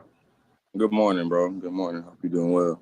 Yeah, I am. I wanted to ask first, I know you have a lot of relationships with some guys down here in Miami with the Dolphins, but what stood out with this opportunity to join this team? I thought it was the best thing for me. It's like football-wise. The opportunity to play with so many great talented guys. You got John over there. You got Jay Ram over there. You got Xavier and Brandon Jones. So I think just being in that DB role, it'll be great. You know what I'm saying? Overall, as a whole, I think we'll just be that's a hard group to stop. But then you got Bradley in the D line and Jalen on the D line, freaking funny man on the D line. You got Raekwon on the D line. So I just feel like, and you got David at the linebacker. So I feel like, man, hey, how great can it get? So why not be there? We got opportunity to win the division. We got opportunity to play a lot of games, win a lot of games, go to Super Bowl possibly. So I think this was the best decision for me, my family, and just my mental health. Yeah. And I know you go way back with Brandon from the Texas days. Just what was that relationship like back with back in college, and how do you think that joining up with him again can maybe help that learning process in Miami? Back in college, I was a sophomore and Brandon was a freshman when we first started playing together, and we both got a chance to sit back and watch. We both didn't start when we first got there, obviously, especially when he was a freshman. So we both got to sit back and watch and kind of like see how the college game was. And during that time period, as a young guy, it's frustrating. So we were able to bounce ideas off of each other, and we finally got a chance to play together, man. That's like my little brother, man. I don't have any brothers, and so me and Brandon grew up together, basically, going through college, and then I feel like I played a role in him being married to the woman he's with now. Some way I feel like I kind of played Cupid in that, in a certain way. But man, it just feels good to be back. I like the fact that both our safety groups have when cohesion. I told him, going back. I don't know how I like that. Him and Javon texted me quick and fast. Like, it was so fast. My phone was freezing up, so I didn't get a chance to really like answer the way I wanted to. So I just put both of them on a call and a group FaceTime, and shoot, them boys are going crazy. Man, it's gonna be fun. Yeah, I appreciate it, man.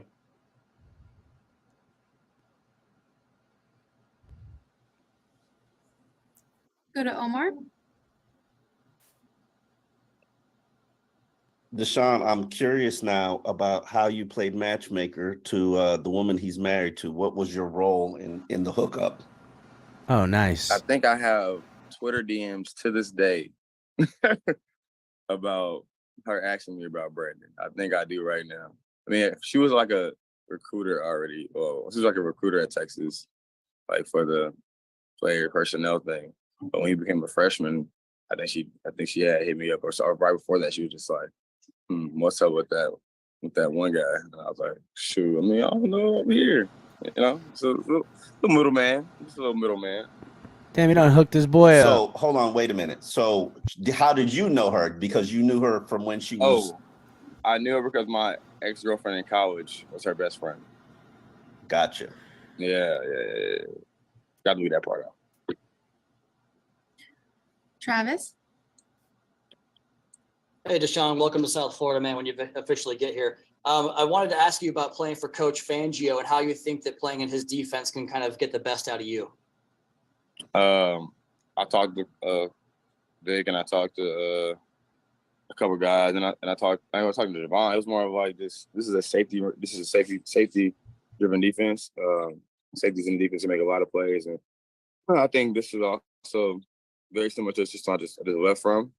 And I think I was trying to get my feet back up under me when I was in Detroit. So I think I could just build on that, and knowing that this system is basically staying there the same, I can even be better. I have a lot of talent that I haven't got to show yet because of my injuries that I've had over the years, but I think I'm only getting better. And what do you think Coach Fangio's getting in you? What are the Dolphins getting in DeShawn Elliott? Sure. First and foremost, a great man. I like to be able to say I do a great job in the locker room. I love on the guys because like once I feel like I'm part of a family, I love hard. So I think that I'm a leader in some way, in my opinion. I've been told guys just naturally follow me. And then when it comes on the field, shoot, I'm gonna be that dog. They know every day you gonna hear me. I'm gonna do my best. I like what he said there. He goes, I love hard. I like that. I identify with that statement there. I spoil what I love, and I love hard and forever. Loyal to the bone. But if you cross me, I'm not going to be forgiven. I don't give a damn. Usually don't get crossed because, again, loved hard. My best I can to be a physical presence, a ball player, and make hella plays in the defense. And I think down the line, boy, it's stuff gonna get serious. Well, on the other side of the ball, we got some guys that are similar in that way on the offense. I know you didn't play in the game last year against the Dolphins. Serious. But I'm sure you worked in preparing against the Dolphins. What did you see when you studied the Dolphins offense on tape, getting ready for that game last year? Well, practice is gonna be fun. But I think when I was watching the game last year, it was just a lot of things they do on tape is just fast, quick, fast. Decisions are already planned out. They know the ball is going to, know who's going to get the ball. And if all else fail, Tyreek Hill's down there somewhere. That's about it, you know. Thanks, DeShawn. David. Hey, DeShawn. So on Brandon and Javon, you mentioned being on a call with them right away. What do you think it's going to be like working in the same unit with those guys, whether if it's competing or playing alongside them? It's gonna be fun. It's gonna be fun. I mean, shoot, we all plan to compete, so we're gonna just compete and try to see how our chemistry can work together. I'm sure the Big has some plans on how we all gonna fit together and try to get the best out of all three of us. We all bring different things to the table, but at the same time, we're all really great football players. So I think that shit's gonna be dynamic in the back end on defense. Y'all know. Them boys up front are going to be fast. Chris? It's going to be like a speed defense all day. Hey, DeShawn, yeah, I was just going to ask front. about that, your role. And trickery in the back. You would be a starter? You would be competing for a starting job? Or there packages where perhaps you, Brandon, and Javon could be on the field together? That's exactly what's going to happen. Very intelligent football coach. That's exactly what's going to happen. They're going to have three safeties on the field. Watch. He has his plans on what he wants to do with us. But, I mean, when I came in, I talked to him. I know it's gonna compete. It's the NFL. We all gotta compete. Ain't nothing is given to you. Nothing's gonna be handed to you. So I came here to compete. I know what I can bring to the table, and I know how hard I'm gonna work. So, and the results will show. The rest of that is, you know what I'm saying, that's what you're gonna see. Them boys are gonna be blowing up slot wide receivers all fucking day, dude. That's what they're gonna have them doing. Blowing up running backs, slot wide receivers. I was curious, what was your reaction when you saw the Ramsey trade, and was that a factor in you wanting to come here? The Rams trade or Jalen trade? The Ramsey trade, Jalen. Oh yeah. Come on now, that's arguably the number one corner in the NFL. I don't want to hear anybody talking about, he had a down year. Check the numbers, check the tape. It was not a down year. Still an All-Pro. So regardless, I feel like, shoot, why would I not go there? He's gonna play with great players, makes you great. It elevates your game. Like it's gonna help bring something out of me and the rest of our teammates. So why would you not want to go somewhere where you can have an opportunity to be great? I mean, you know what I'm saying? Money will come. No one cares about the money. Yeah, people care about the money, but winning and trying to get the best out of yourself, that should be your first thing. Should be your first mind. That should be where your head is at. And I think you want to be happy where you're at, dog. I can do that. You want to be happy where you're at, is what he's saying. Hey, Malik, what's up? Welcome to my. You're gonna get the money you're gonna get from definitely a few different places. Probably where you are, somewhere else you could be, and hopefully somewhere you want to be. If these guys can be somewhere they want to be and they feel comfortable in the scheme, what they know there's going to be asked of them, there's a lot of things to consider when accepting money and how much money. And he illustrated it very good. And Color, while I have you here, it's kind of why I was wondering about the Gesicki thing. You know what I'm saying? For the money, pretty sure there was somewhere else. Just feels a little. I'm watching that whole thing. Can't wait to see salty Gesicki come in here across the middle and try to be all, spiking footballs after a 12-yard gain when Justin Bethel takes him down. Nothing against Justin Bethel, but I just want to see these safeties throwing his arms up to the referee, trying to beg for a penalty. I want to see some of these boys lay some hits. Maybe it'll be us that'll be petty. Next guy we got up here, Malik Reed. Sidebar real quick before you start that video up, I just saw an article said that the Patriots have the worst Super Bowl odds they've ever had under Bill Belichick, 70-1. Wow.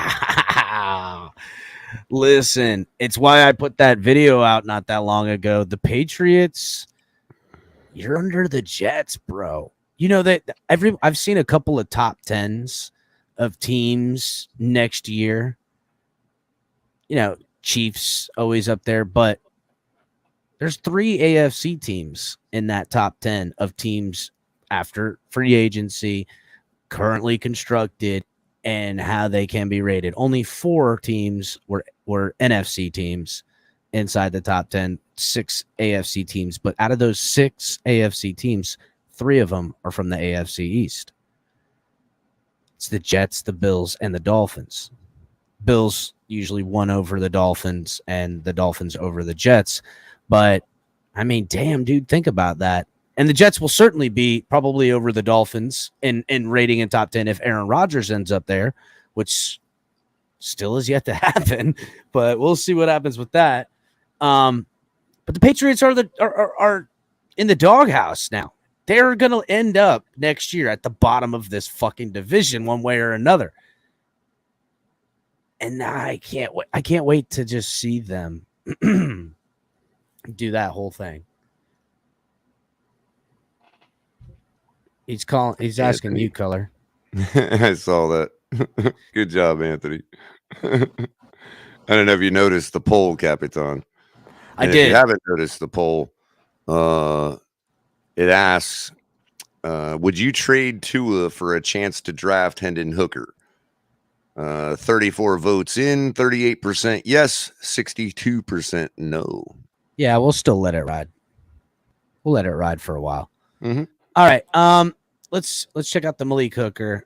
I think he might listen. This is a good 1-year contract for Malik Hooker, because if he can come back and have himself a season on a stout Miami Dolphins defense, I think a lot of people are not looking, and we will watch some film on the Daniel Foussier article coming up next, but a lot of people aren't taking into consideration how many coverage sacks could happen in this defense alone from the back end.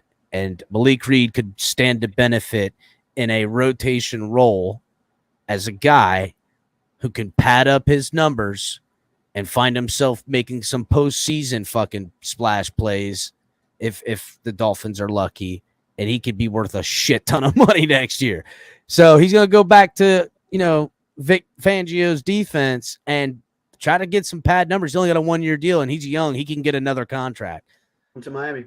These guys, I expect a lot out of. Absolutely, yep. So after a year away from them, how comfortable is it going to make you feel to be around Vic Fangio and Bradley Chubb again?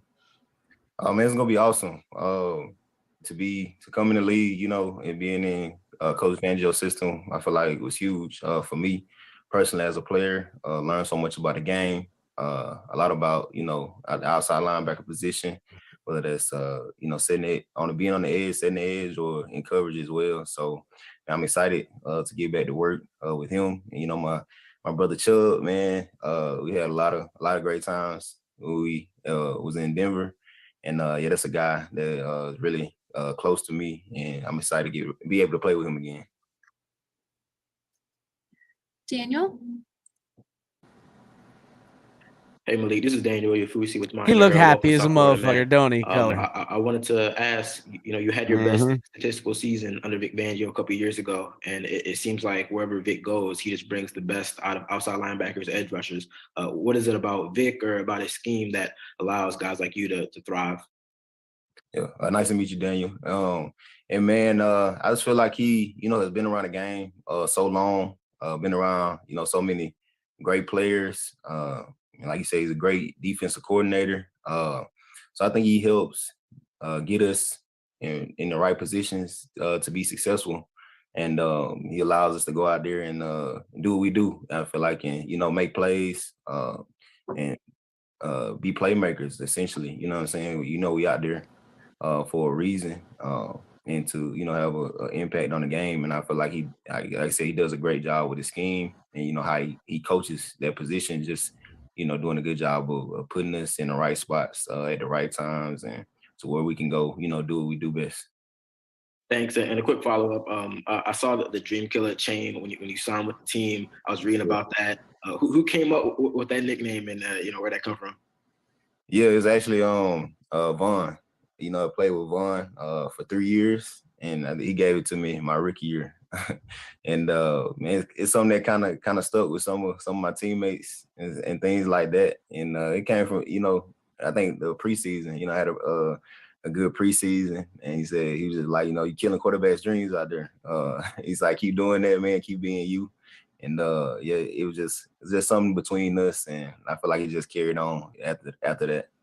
Got it. Thanks, Malik. How jealous is Von Miller gonna be when he goes against the Dolphins with the Bills and sees Malik and Chubb, and they're running that Fangio thing, and these pass rushers are getting sacks and putting work on them boys, and he's over there having to eat up double teams to earn his dollars. And remember, we talked about that color when they signed him. We were like, are they going to ask this man to go on the edge and earn his and get his stats? Or are they going to make him work for his money and have him eat up double teams because they need to, because he's now bought 2 positions with his money? And they did. So much so, he got wore down like we called. This is the envy is going to be at an all-time high. Knowing that his guys are going to be teeing off. He's going to get a couple of calls. He has to, just because he's going to probably bitch that entire fucking week, right? Am I right? I mean, it's going to be something he's going to want to show up and show out. He's going to have to, because he's looking at his coach he had success with, helped make all those great defenses around there, and seeing ex-players over there. It's going to be great. No problem. Joe? Hey, Malik, it's Joe in Palm Beach. Nice to meet you. Nice to meet you. Hey, we're looking forward to getting to know Vic Fangio. So fill us in on what we're going to find out. How would you describe his personality? Coach Fangio, I feel like he's really about the business. You know what I'm saying? In the business of winning, and I feel like having, success as a defense, and really doing a great job on that side of the ball. So I feel like, in him, you're getting a guy that's worked extremely hard. You can see that, throughout our 3 years together. And just the progress I feel like that we made from year one that I was there, and I guess that he was in Denver, to, my last year there, essentially. And being, I think, was the number 8 scoring defense then. And so you just see progression each year. And I feel like that's a testament to the type of coach he is, and the type of coordinator that he is as well. So I feel like you're getting a great guy in him. Damn, number 8 in scoring. And that's just because they had that D-line. They had kind of started losing pieces in the back end with this back end color and this front end on this D-line. Yeah, I think there's still question marks in the linebacking, but they've addressed it as much as they're willing to address, I believe, unless somebody lands in their lap in the draft and they can't say no. I really think they're targeting a tight end in the draft with that second pick. But who knows? Maybe a tackle falls right into their lap. Somebody gonna fall into their lap, and they're gonna go, well, if they take best player available in a couple of positions, we're gonna be all right, But let's continue. Actually, you know what? I'm not gonna play all of these. Let's go ahead and, Daniel, let's pull up Braxton Berrios real quick. That whole friggin' skit with Brax. I gotta answer the question. No. It's soft shoulders. Hold on a second. I ain't watching this. We ain't doing that color. I don't really feel like doing all that, bro. You know what I'm saying? Done. I'm not doing that. I'm not gonna watch the puff pieces. You guys can watch that on your own. You know what I'm saying? I can't hear you, color. Who was the guy in the aqua suit? Aqua suit. Huh. Oh, that was the Mike Pouncey retirement thing. Okay. Yeah, that's what that was. Yeah, we could watch that, but I ain't watching that right now. Pouncey'd all over retirement. Yeah. Let's check the poll, color. What's the poll at? Currently we're at 43 votes. 37% say yes, they would trade Tua for a chance to draft Hendon Hooker. And 63% say no. Fregoso's a nut for saying that. They would never do something like that. I think it would be crazy as shit too, honestly. I tend to agree. It's a rebuild type of move in a year that's obviously a go for it year. Albeit one is equally as risky as the other in this scenario. Taking a shot on Hendon Hooker coming in on a win it season, need to prove it season. I mean, fuck, motherfuckers could lose their jobs. They make a move like this. You know what I'm saying? Coach, GM, a lot of people would be in a lot of trouble. Something like that happen. Where really there's only one person's job on the line. And that is kind of the quarterback, really. It's really only his job that's on the line coming up, depending on how things go. You know what I'm saying? He plays a full season. Yeah. And it's obvious coaching problems, or they play a full season and it's obvious personnel problems. It could land on the coach. It could land on the GM and not land on the quarterback. Good. That son of a bitch did everything he could. I don't know what happened. Injuries bite certain positions, whatever. Everything's still on the table. But a move like that for Hendon Hooker. I wanted Ritter, man. I would have taken Ritter last year. Ritter? Instead of like Skylar Thompson, yeah. I mean, like look, if we didn't even bother using the Good or Tyndall. I mean, any of these guys could have been a pick for Ritter. I liked Ritter. I thought he was a quarterback with some upside. I think he's got I don't know. It's kind of like, to me, he kind of like was the closest emulation of Deshaun Watson, in my opinion. Holy fuck! What the fuck was that, dude? Sort of You know, I'm not saying he's just as good. I'm just saying he kind of emulates him. Hold on a second, Color. I'll be right back. Right on. Yeah, V2. Yeah, we probably could have got him with the Tyndall pick. And possibly even still got Tyndall with the Good pick. But yeah, it is what it is. Atlanta done good there, I think. And I think they're convinced by him too. That's why they didn't make a big splash for quarterback.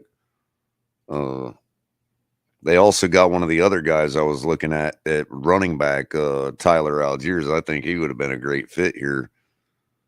But, you know, what are you going to do? There's 1,000 other guys to choose from. But he ended up having a couple breakout games last year. That worked out for Atlanta as well.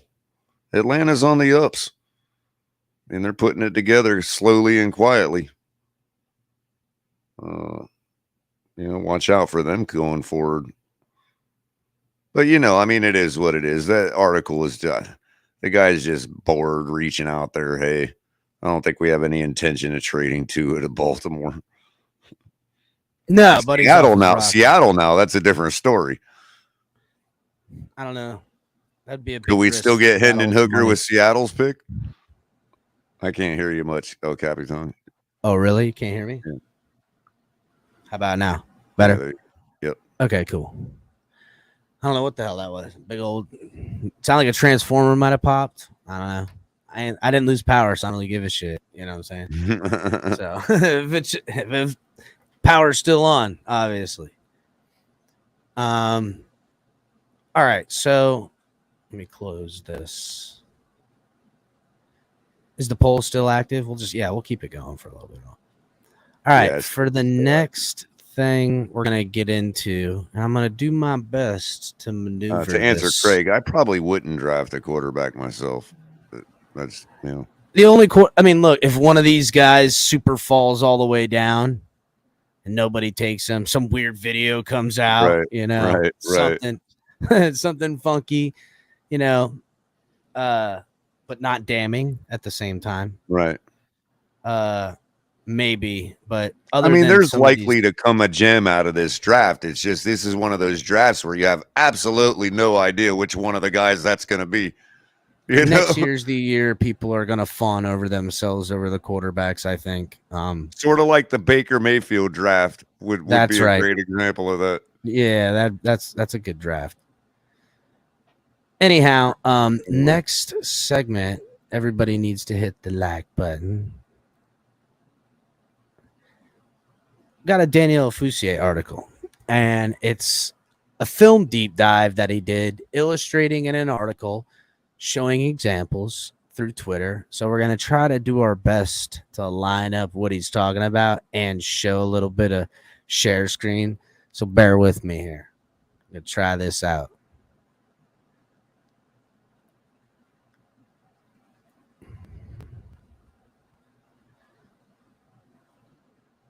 Daniel Afuse of the Miami Herald, Dolphins film study, what each new defensive player can bring to Miami. So through the first 2 weeks of free agency, the Miami Dolphins have brought in 4 outside free agents on the defense as they take a look to reshape the unit under a new defensive coordinator, Vic Fangio. Miami Dolphins 4 players are on all 3 levels of the defense, headlined by cornerback Jalen Ramsey, whom they acquired via trade days before free agency opened officially. Well, is it official? It's like the official tampering period. It's the weirdest thing. Just fucking call it free agency open. It's so stupid. Here's one thing new each defender can bring to the team. So we'll start with Jalen Ramsey. His versatile playmaking ability of Jalen Ramsey. Since he entered into the NFL in 2016, Ramsey has been one of the best shutdown corners in the league. And through the first 4 years of his career, he mainly done that by shadowing the number 1 wide receivers on the boundary. But after he arrived in LA via a mid-season trade in 2019, his responsibilities were altered a bit to allow him to be more of an impact on opposing offenses as they avoided his side of the field. So what did they end up doing? Some things they ended up doing was hiding him in the nickel and blitzing him off the edge. And as Daniel Alfusier points out, let me go ahead and see if I can pull this bitch up in a little bit bigger of a screen because it's tiny. Hold on.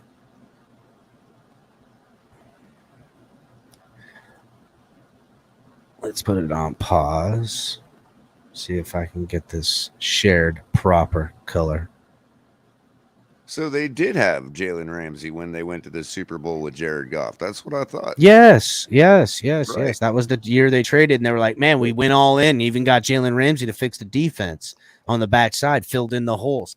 And it was Goff that failed them, that they saw, obviously. No OBJ and no Matt Stafford. Nope. So let's see here.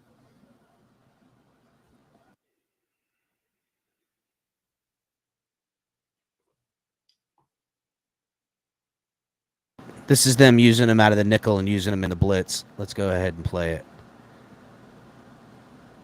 So there he is right there at the top of your screen. I don't know if you can see my cursor, but he's hiding in the formation over the shoulder of the outside linebacker that's tight to the formation at the top of the screen. There he comes in off the wide blitz. Quarterback never seen him coming. Boom. Never seen him coming. Here it comes again. Snap the ball. Couldn't see. He hid between the running back to his left and the pass rusher. Came down inside the box from the nickel. Came in off a nice blitz. That's one of the ways they're going to use him out of the Fangio scheme and how it changed when he came over from Jacksonville as a primary shutdown guy. Let's go ahead. Hold on. Let me stop sharing. Try to get this going backwards. Why is it doing that? All right, let's pull up the other one. Here's him then working again back on the boundary and how they'll use him in a multitude of ways. I didn't realize my camera was off.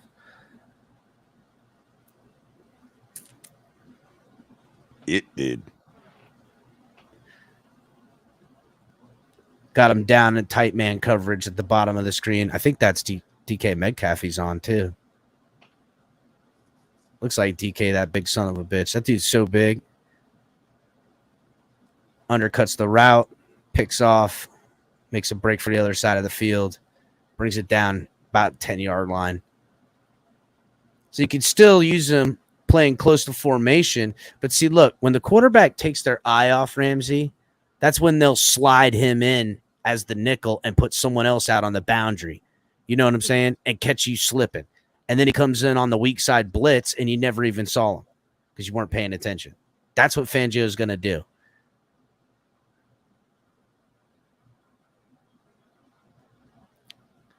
Just a nice, quick undercut, grabbed off. Man, he ran DK's route. Yeah, he did. Just got underneath he it. cut it Well, harder than DK. If you look too, hold on. Watch the quarterback. Call the power eye. Cut right give here. the play action. He Look had how plenty square of Ramsey's time, cut bro. is right there. That's beautiful. Dude, he had man. plenty of time. That was just a terrible read not seeing. I mean, that's Ramsey doing his job if you want to be real. Well, yeah, but I'm just saying, look at the perfect technique. Look at the perfectly square cut, dude. Right up the 35-yard line, man. Mm-hmm. So hold on, I'll drop that again. We'll bounce back to the article. The wide a little receiver bit. was supposed to cut it like that. Over the last 3 seasons, the Rams had Ramsey on the star position color. They call it a star now. They always change the name of this position. He's the money backer. He's the jack. He's the star. He's the guy that you feature in the back end. It's going to be nice because if people start keying in on Ramsey, they're going to get caught slipping on Howard. Let's call it for what it is. If you think you're going to key in offensively on Ramsey and try to, execute in a certain way and think you can just go back to the other side of the field because Howard's not fucking baiting you, you're in deep trouble, bro. It's going to be awesome. All right. Anyhow, an evolving role that places him in the slot more and closer to the line of scrimmage at times, as offenses have evolved to a more top flight receivers are starting from the slot position. It has allowed Ramsey to continue to shadow the opposing team's number one option in the game, and plans to allow it to become more evolving against the run as he needs to. In 2016 and in 2020, Ramsey had 329 snaps in the nickel, according to Pro Football Focus. He had 325, almost as many as he did from his entire tenure with the Jaguars in one season in 2021. So here's him playing closer to the line, getting in on a I gotta correct JR real quick. That's everybody but Glennon. You need to pull up the comment. I don't know what you're talking about. Make sure you quote me correctly. Everybody but Glennon and Blake Bortles and Marcus Mariota. I will take Tua over all three of those. People love Blake Bortles, bro. I will take Tua over Blake Bortles, Marcus Mariota, and Mike Glennon. You can quote me on that. Fuck. There's quite a few more. I'd still take him over two colors. Possibly, but those three at least. Those three at least come straight to mind. I got you. So here is tackle for a loss. Again, kind of using, you think about what Mike McDaniel did with Hill in the offense. He was the feature guy. Right. But you could also get him to be, looked at as the feature guy, which would allow Waddle or someone else to just clean up at times. That's kind of the same thing. And when you use your star guy now in these roles, you're really going to get them into those roles more because they're going to take their eye off the ball. Howard just killed me on the last drive with an interception. Took my eye off of friggin' Ramsey in the slot, and he's, catching me on a blitz now, or catching me on a third down, third and short, or something like that. And here's Ramsey on a third down. Hold on, let me pull it up just to illustrate the point on how they're going to be able to. What the fuck happened? Where'd it go? Why'd it do that? I don't know why it went away. There we go. All right. So look, here's Ramsey lined up on the outside, coming up, showing that he's playing man coverage. Gets pulled in closer to the formation, still showing that he's on man coverage. But this safety is probably going to end up dropping inside here to pick up this wide receiver, depending on where maybe one of these linebackers drops back. But watch what happens on the play.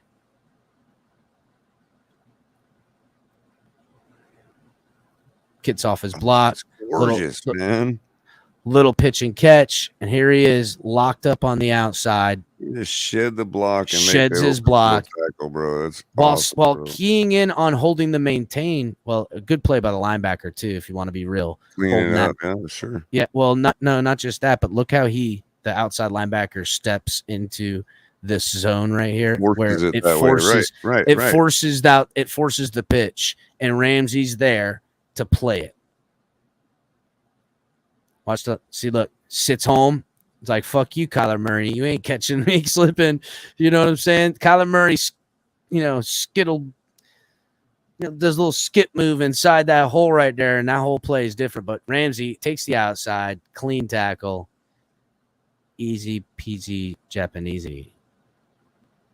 Hold on a second. Let's go ahead, pull up the next video where I'm going to show him playing the role.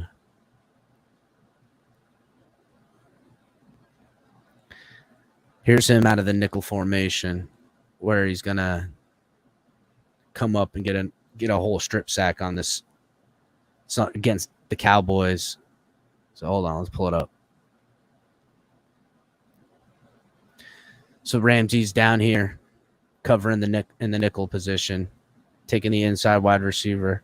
Look how deep off the coverage they're playing. So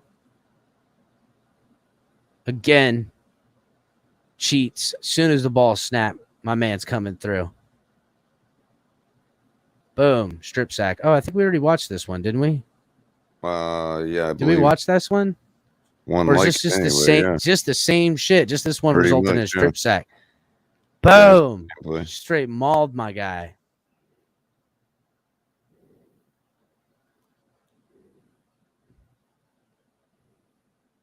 All right, let's get back.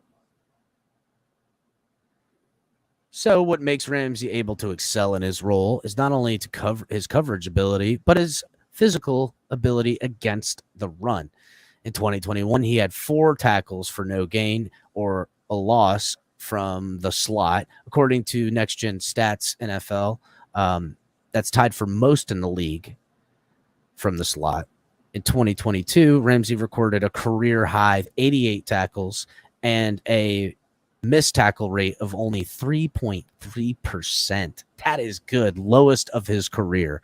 And that's him doing that, getting a lot more snaps in the slot role too. So again, this is why the safeties are So going to be. that's for every 100 times a ball carrier is coming at him, he misses the tackle 3 times. 3 times. My man ain't missing no tackles. He's shedding Love blocks. He's making sure to get there.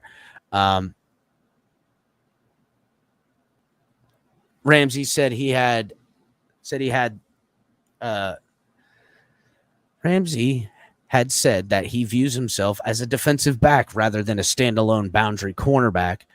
While the majority of his snaps will still come on the outside, the versatility that should come with the Fangio scheme defense that he'll look to use to disguise Ramsey in this role. Bro, I think Ramsey, I don't know. Will he use Howard down in the box? Probably not, but maybe they'll use Howard in that single high safety when they do some of that. Maybe that's how they'll versatile Howard. I don't know. We'll see what happens. But I think we can all expect Ramsey's going to play some inside the box nickel position, while I expect to see Javon Holland do that. You know what I'm saying? I want to see these guys bounce in and out. You know, Nick Needham will be down there and slide into like a linebacker role. There's a lot of ways to make things extra confusing with this personnel that I think they're going to show out there this year. Let's see the next dude he's got. Let me close this real quick. Okay, next dude, David Long Jr.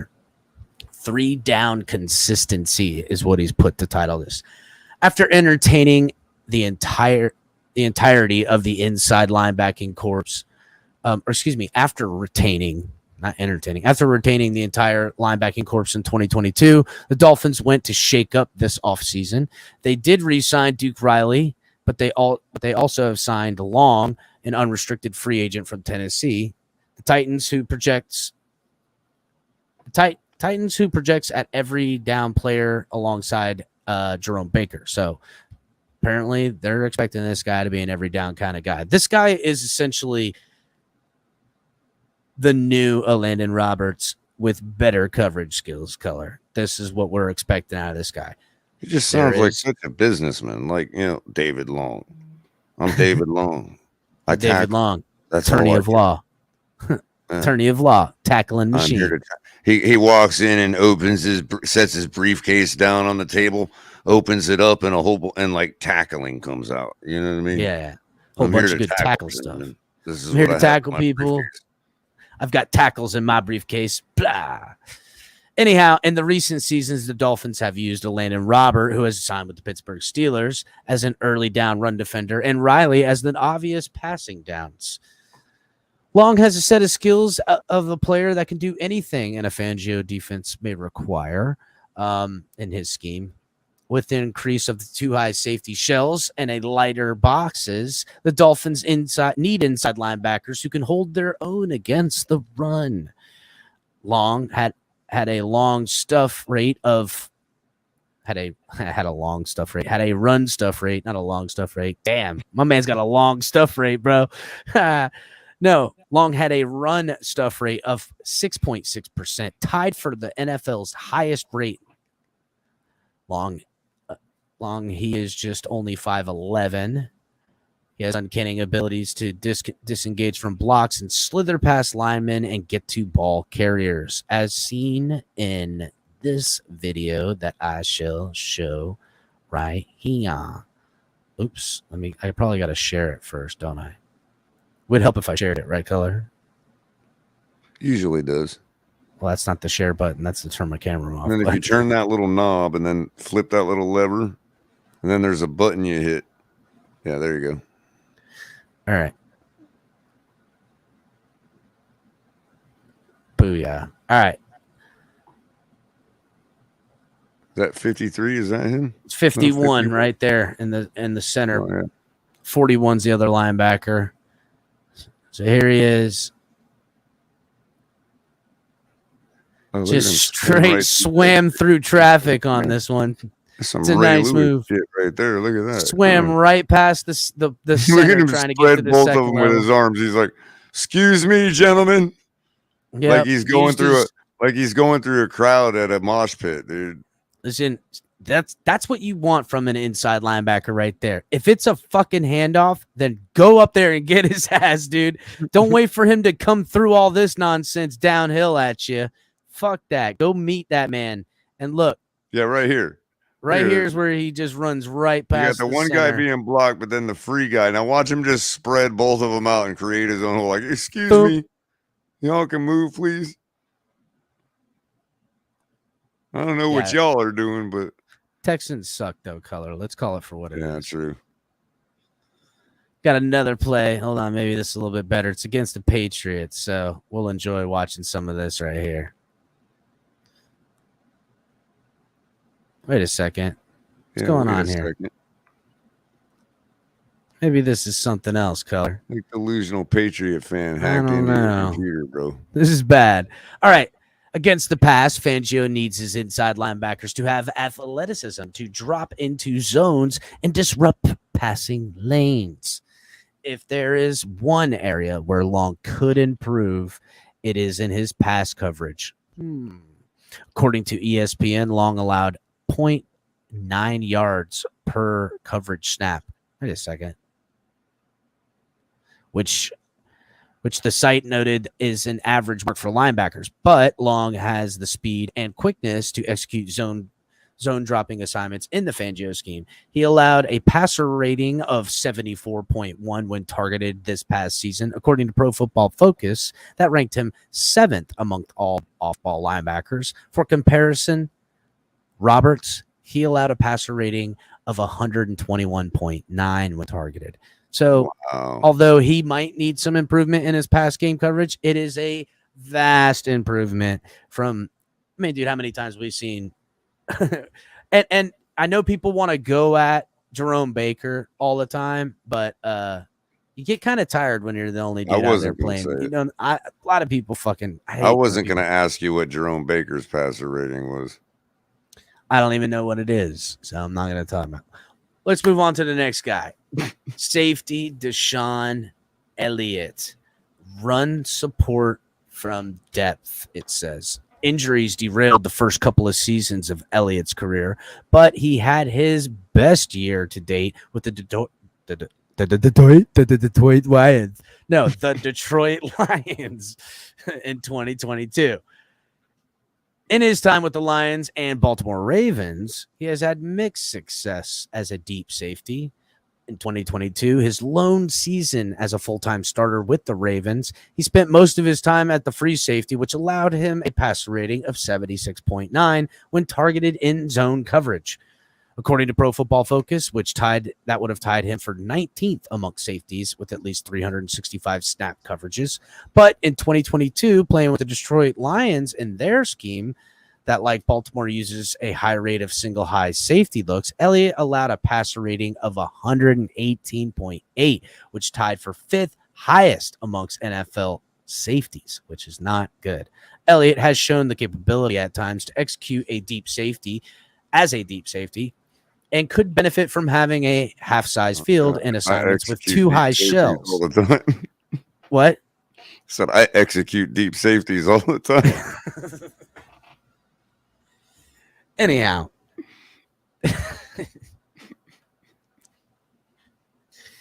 he says, God damn, you totally derailed me with that, bro. Elliott has shown the capability at times to execute as a deep safety and could benefit from having half field with 2 high shells. A lot of the times I hear sharing it with, Javon Holland and the boys over there. Especially if it comes from the depth. Especially if he has to come from depth to make plays. He logged over 4,000 snaps. That can't be right. 4,000 snaps in 2022. It's got to be a typo. That's a lot of snaps, bro. Holy cow. Does he bring his Xbox down to the sideline or something? This man works his ass off. He logged over I'm logging 4,000 snaps in 2022 in the box or as a slot defender and has the physicality to hold up at the line of scrimmage. His 38 tackles in run defense ranked 11th among safeties who played with at least 250 snaps, and his 4.2 percentage at missed tackle rate was the lowest of his career. Let's see if we got another. With lighter boxes, That's Elliott pretty could come down. Good missed tackle rate considering 4,000 snaps. I know, buddy. Dude is a fucking madman. 4,000 snaps is a lot. That's like 1.5 per 100 snaps at that point, Keller. It's a really low rate at that point. It's got to be even lower than that. Anyhow, with lighter boxes, Elliott could come down from the deep safety and make big plays in the run game or take snaps even closer at the line of scrimmage as a dime linebacker, that jack roll we were talking about, Color, and sub packages. Whether he can secure as a starting role likely depends on his improvement in coverage, though. Got another little video here. Let me pull this bad mamma jamma up. Boom.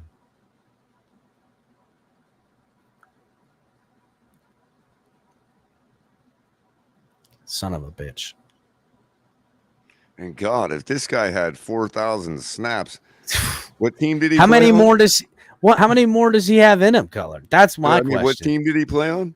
He played on the Lions in 2022 and he had 4,000 snaps.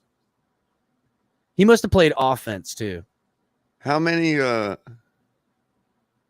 would still only be about like 175 snaps a game. I don't know. Anyhow, let's check this out in one of his 4,000 snaps. Let's see here. What's going on here? Just the right tape. Think about it. If there were 50 pass plays and 50 run plays each game, that would be 100 snaps a game on offense. Oh, this is the DeShawn Elliott hit. Blam! That's right. This is the big lick on the big man. Oh, yeah. Oh, yeah. From the safety position when he was on the Ravens. Here he comes playing downfield.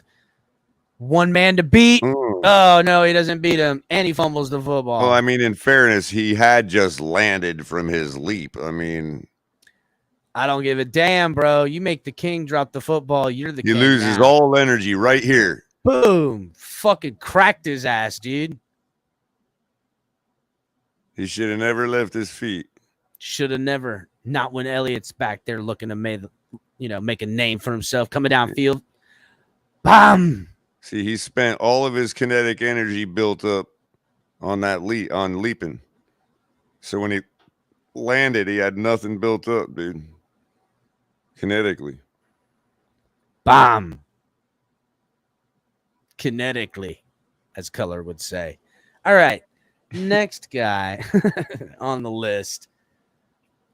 Again, I think probably a super underrated Sabina signing. Hostenfelder. She'll tell you. Okay. I will put that on the list. Outside linebacker Malik Reed. And he's listed as versatile depth. In Miami, Reed will not be the headliner. It'll be Jalen Phillips. It'll be Bradley Chubb. These will be the starters in the outside linebacker role. But with the re-signing of Andrew Van Ginkel and now Reed in the fold, the Dolphins have a pair of backup linebackers who can have a little bit of everything in their game. Reed had his best year when he was paired with Vic Fangio in 2020, recording a team high of 8 sacks. Color. I was off when it was 10, but a team high of 8. With his 36 pressures that were also a career high that year and ranked him tied for 40th that season. The majority of Reed's sacks in 2020 came off of a wide 9 alignment, sometimes starting at the outside shoulder at the tight end. He's not as athletic as Chubbs or obviously Jalen Phillips. Jalen Phillips is a freak. Nobody's that athletic. As a pass rusher, he can utilize his nice speed rush and pursuit plays to the end. Just a motor, never going to stop, always chasing down the ball, even if it's 30 yards downfield. He's got sneaky pass rush, said tight end Eric Schubert, who played with Reed in Denver and also has signed with the Miami Dolphins.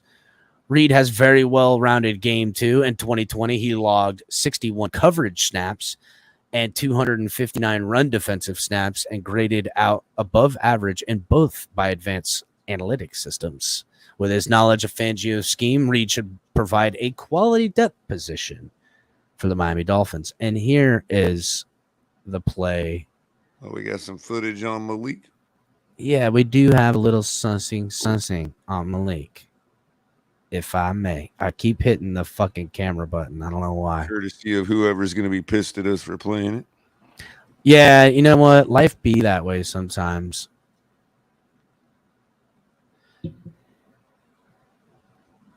Back on the Patriots again. What the hell's this So going on? here he is outside the tight end shoulder, all the way super wide on this.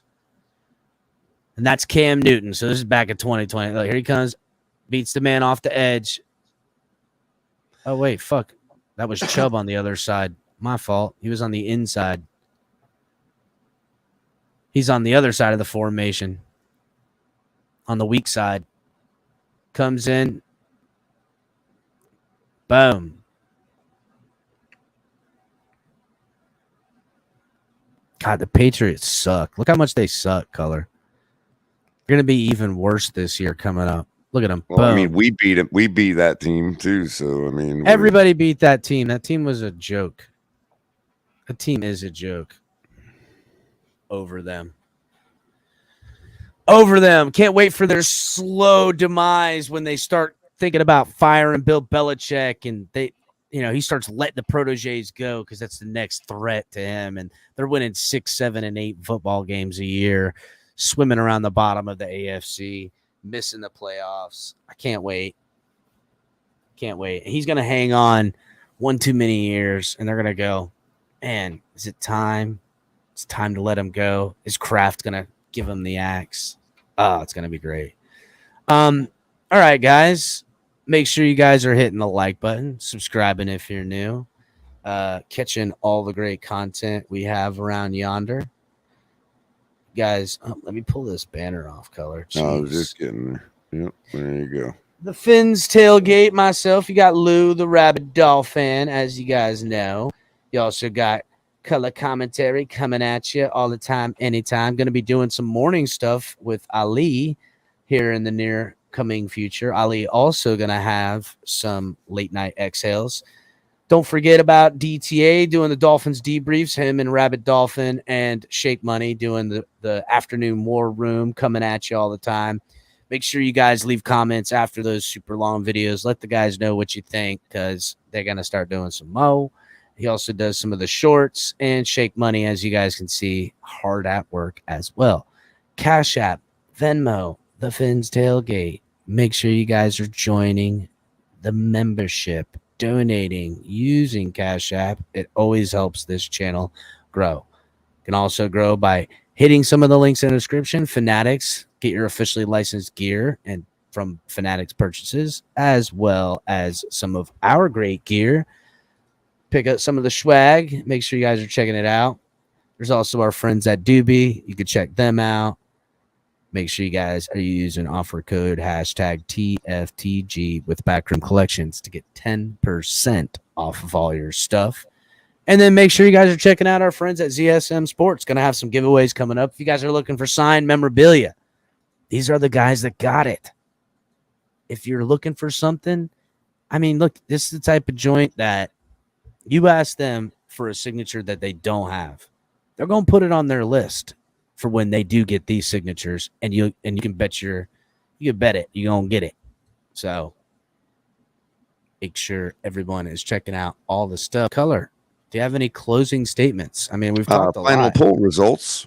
Pretty decisive poll. Would you trade Tua for a chance to draft Hendon Hooker? 63%, resounding 63% said no. 36% said yes. 74 votes. Please don't make fun of the 36%. They have a very perfectly valid opinion. And with that being said, thank you everybody for coming out tonight on a Sunday evening. We appreciate you all, 600 and something of you so far. Currently 60 some of you watching. We really appreciate it. Make sure you're hitting the like and share. I am going to be following. We are going to be segueing Ali and I's show in the morning to a coffee and a cup of color. Yes. Regularly after we're done, and that should land me around 8 o'clock. But until then, look for this week, just like last week, for me to drop a couple preliminary pilot episodes of Coffee and a Cup of Color whenever I can get up early enough and have enough energy to do it going forward this week while we're gearing up to start the Ali and Color show in the morning. Hit the notification bell. It'll help you because that's kind of what I was getting at, right? Color, there is content flying off hit this that network. little bell, you'll be covered. We got shorts. We got recorded videos. We got separated segments. We've got news shows, news stuff. We've got big news coming here in the next couple of weeks. And you guys aren't going to want to miss it. I'll keep delivering whatever we find out about the goings on with Lamar Jackson. We'll talk about all kinds of stuff. We'll continue to talk about how we're getting better and how we're going to win with what we got, no matter who it is. And well, that along with what we've got going on here with the channel, we got big news. We're gonna be doing some good stuff. Have we decided on a jamboree date yet? Couple weeks. Weeks. I'm waiting at my mate. We're still that okay. Just so I know where we're at. That's it. Yeah. But yes, everybody, make sure you're hitting the like button. We appreciate everybody coming, and we'll see you guys next time. Fins up, everybody.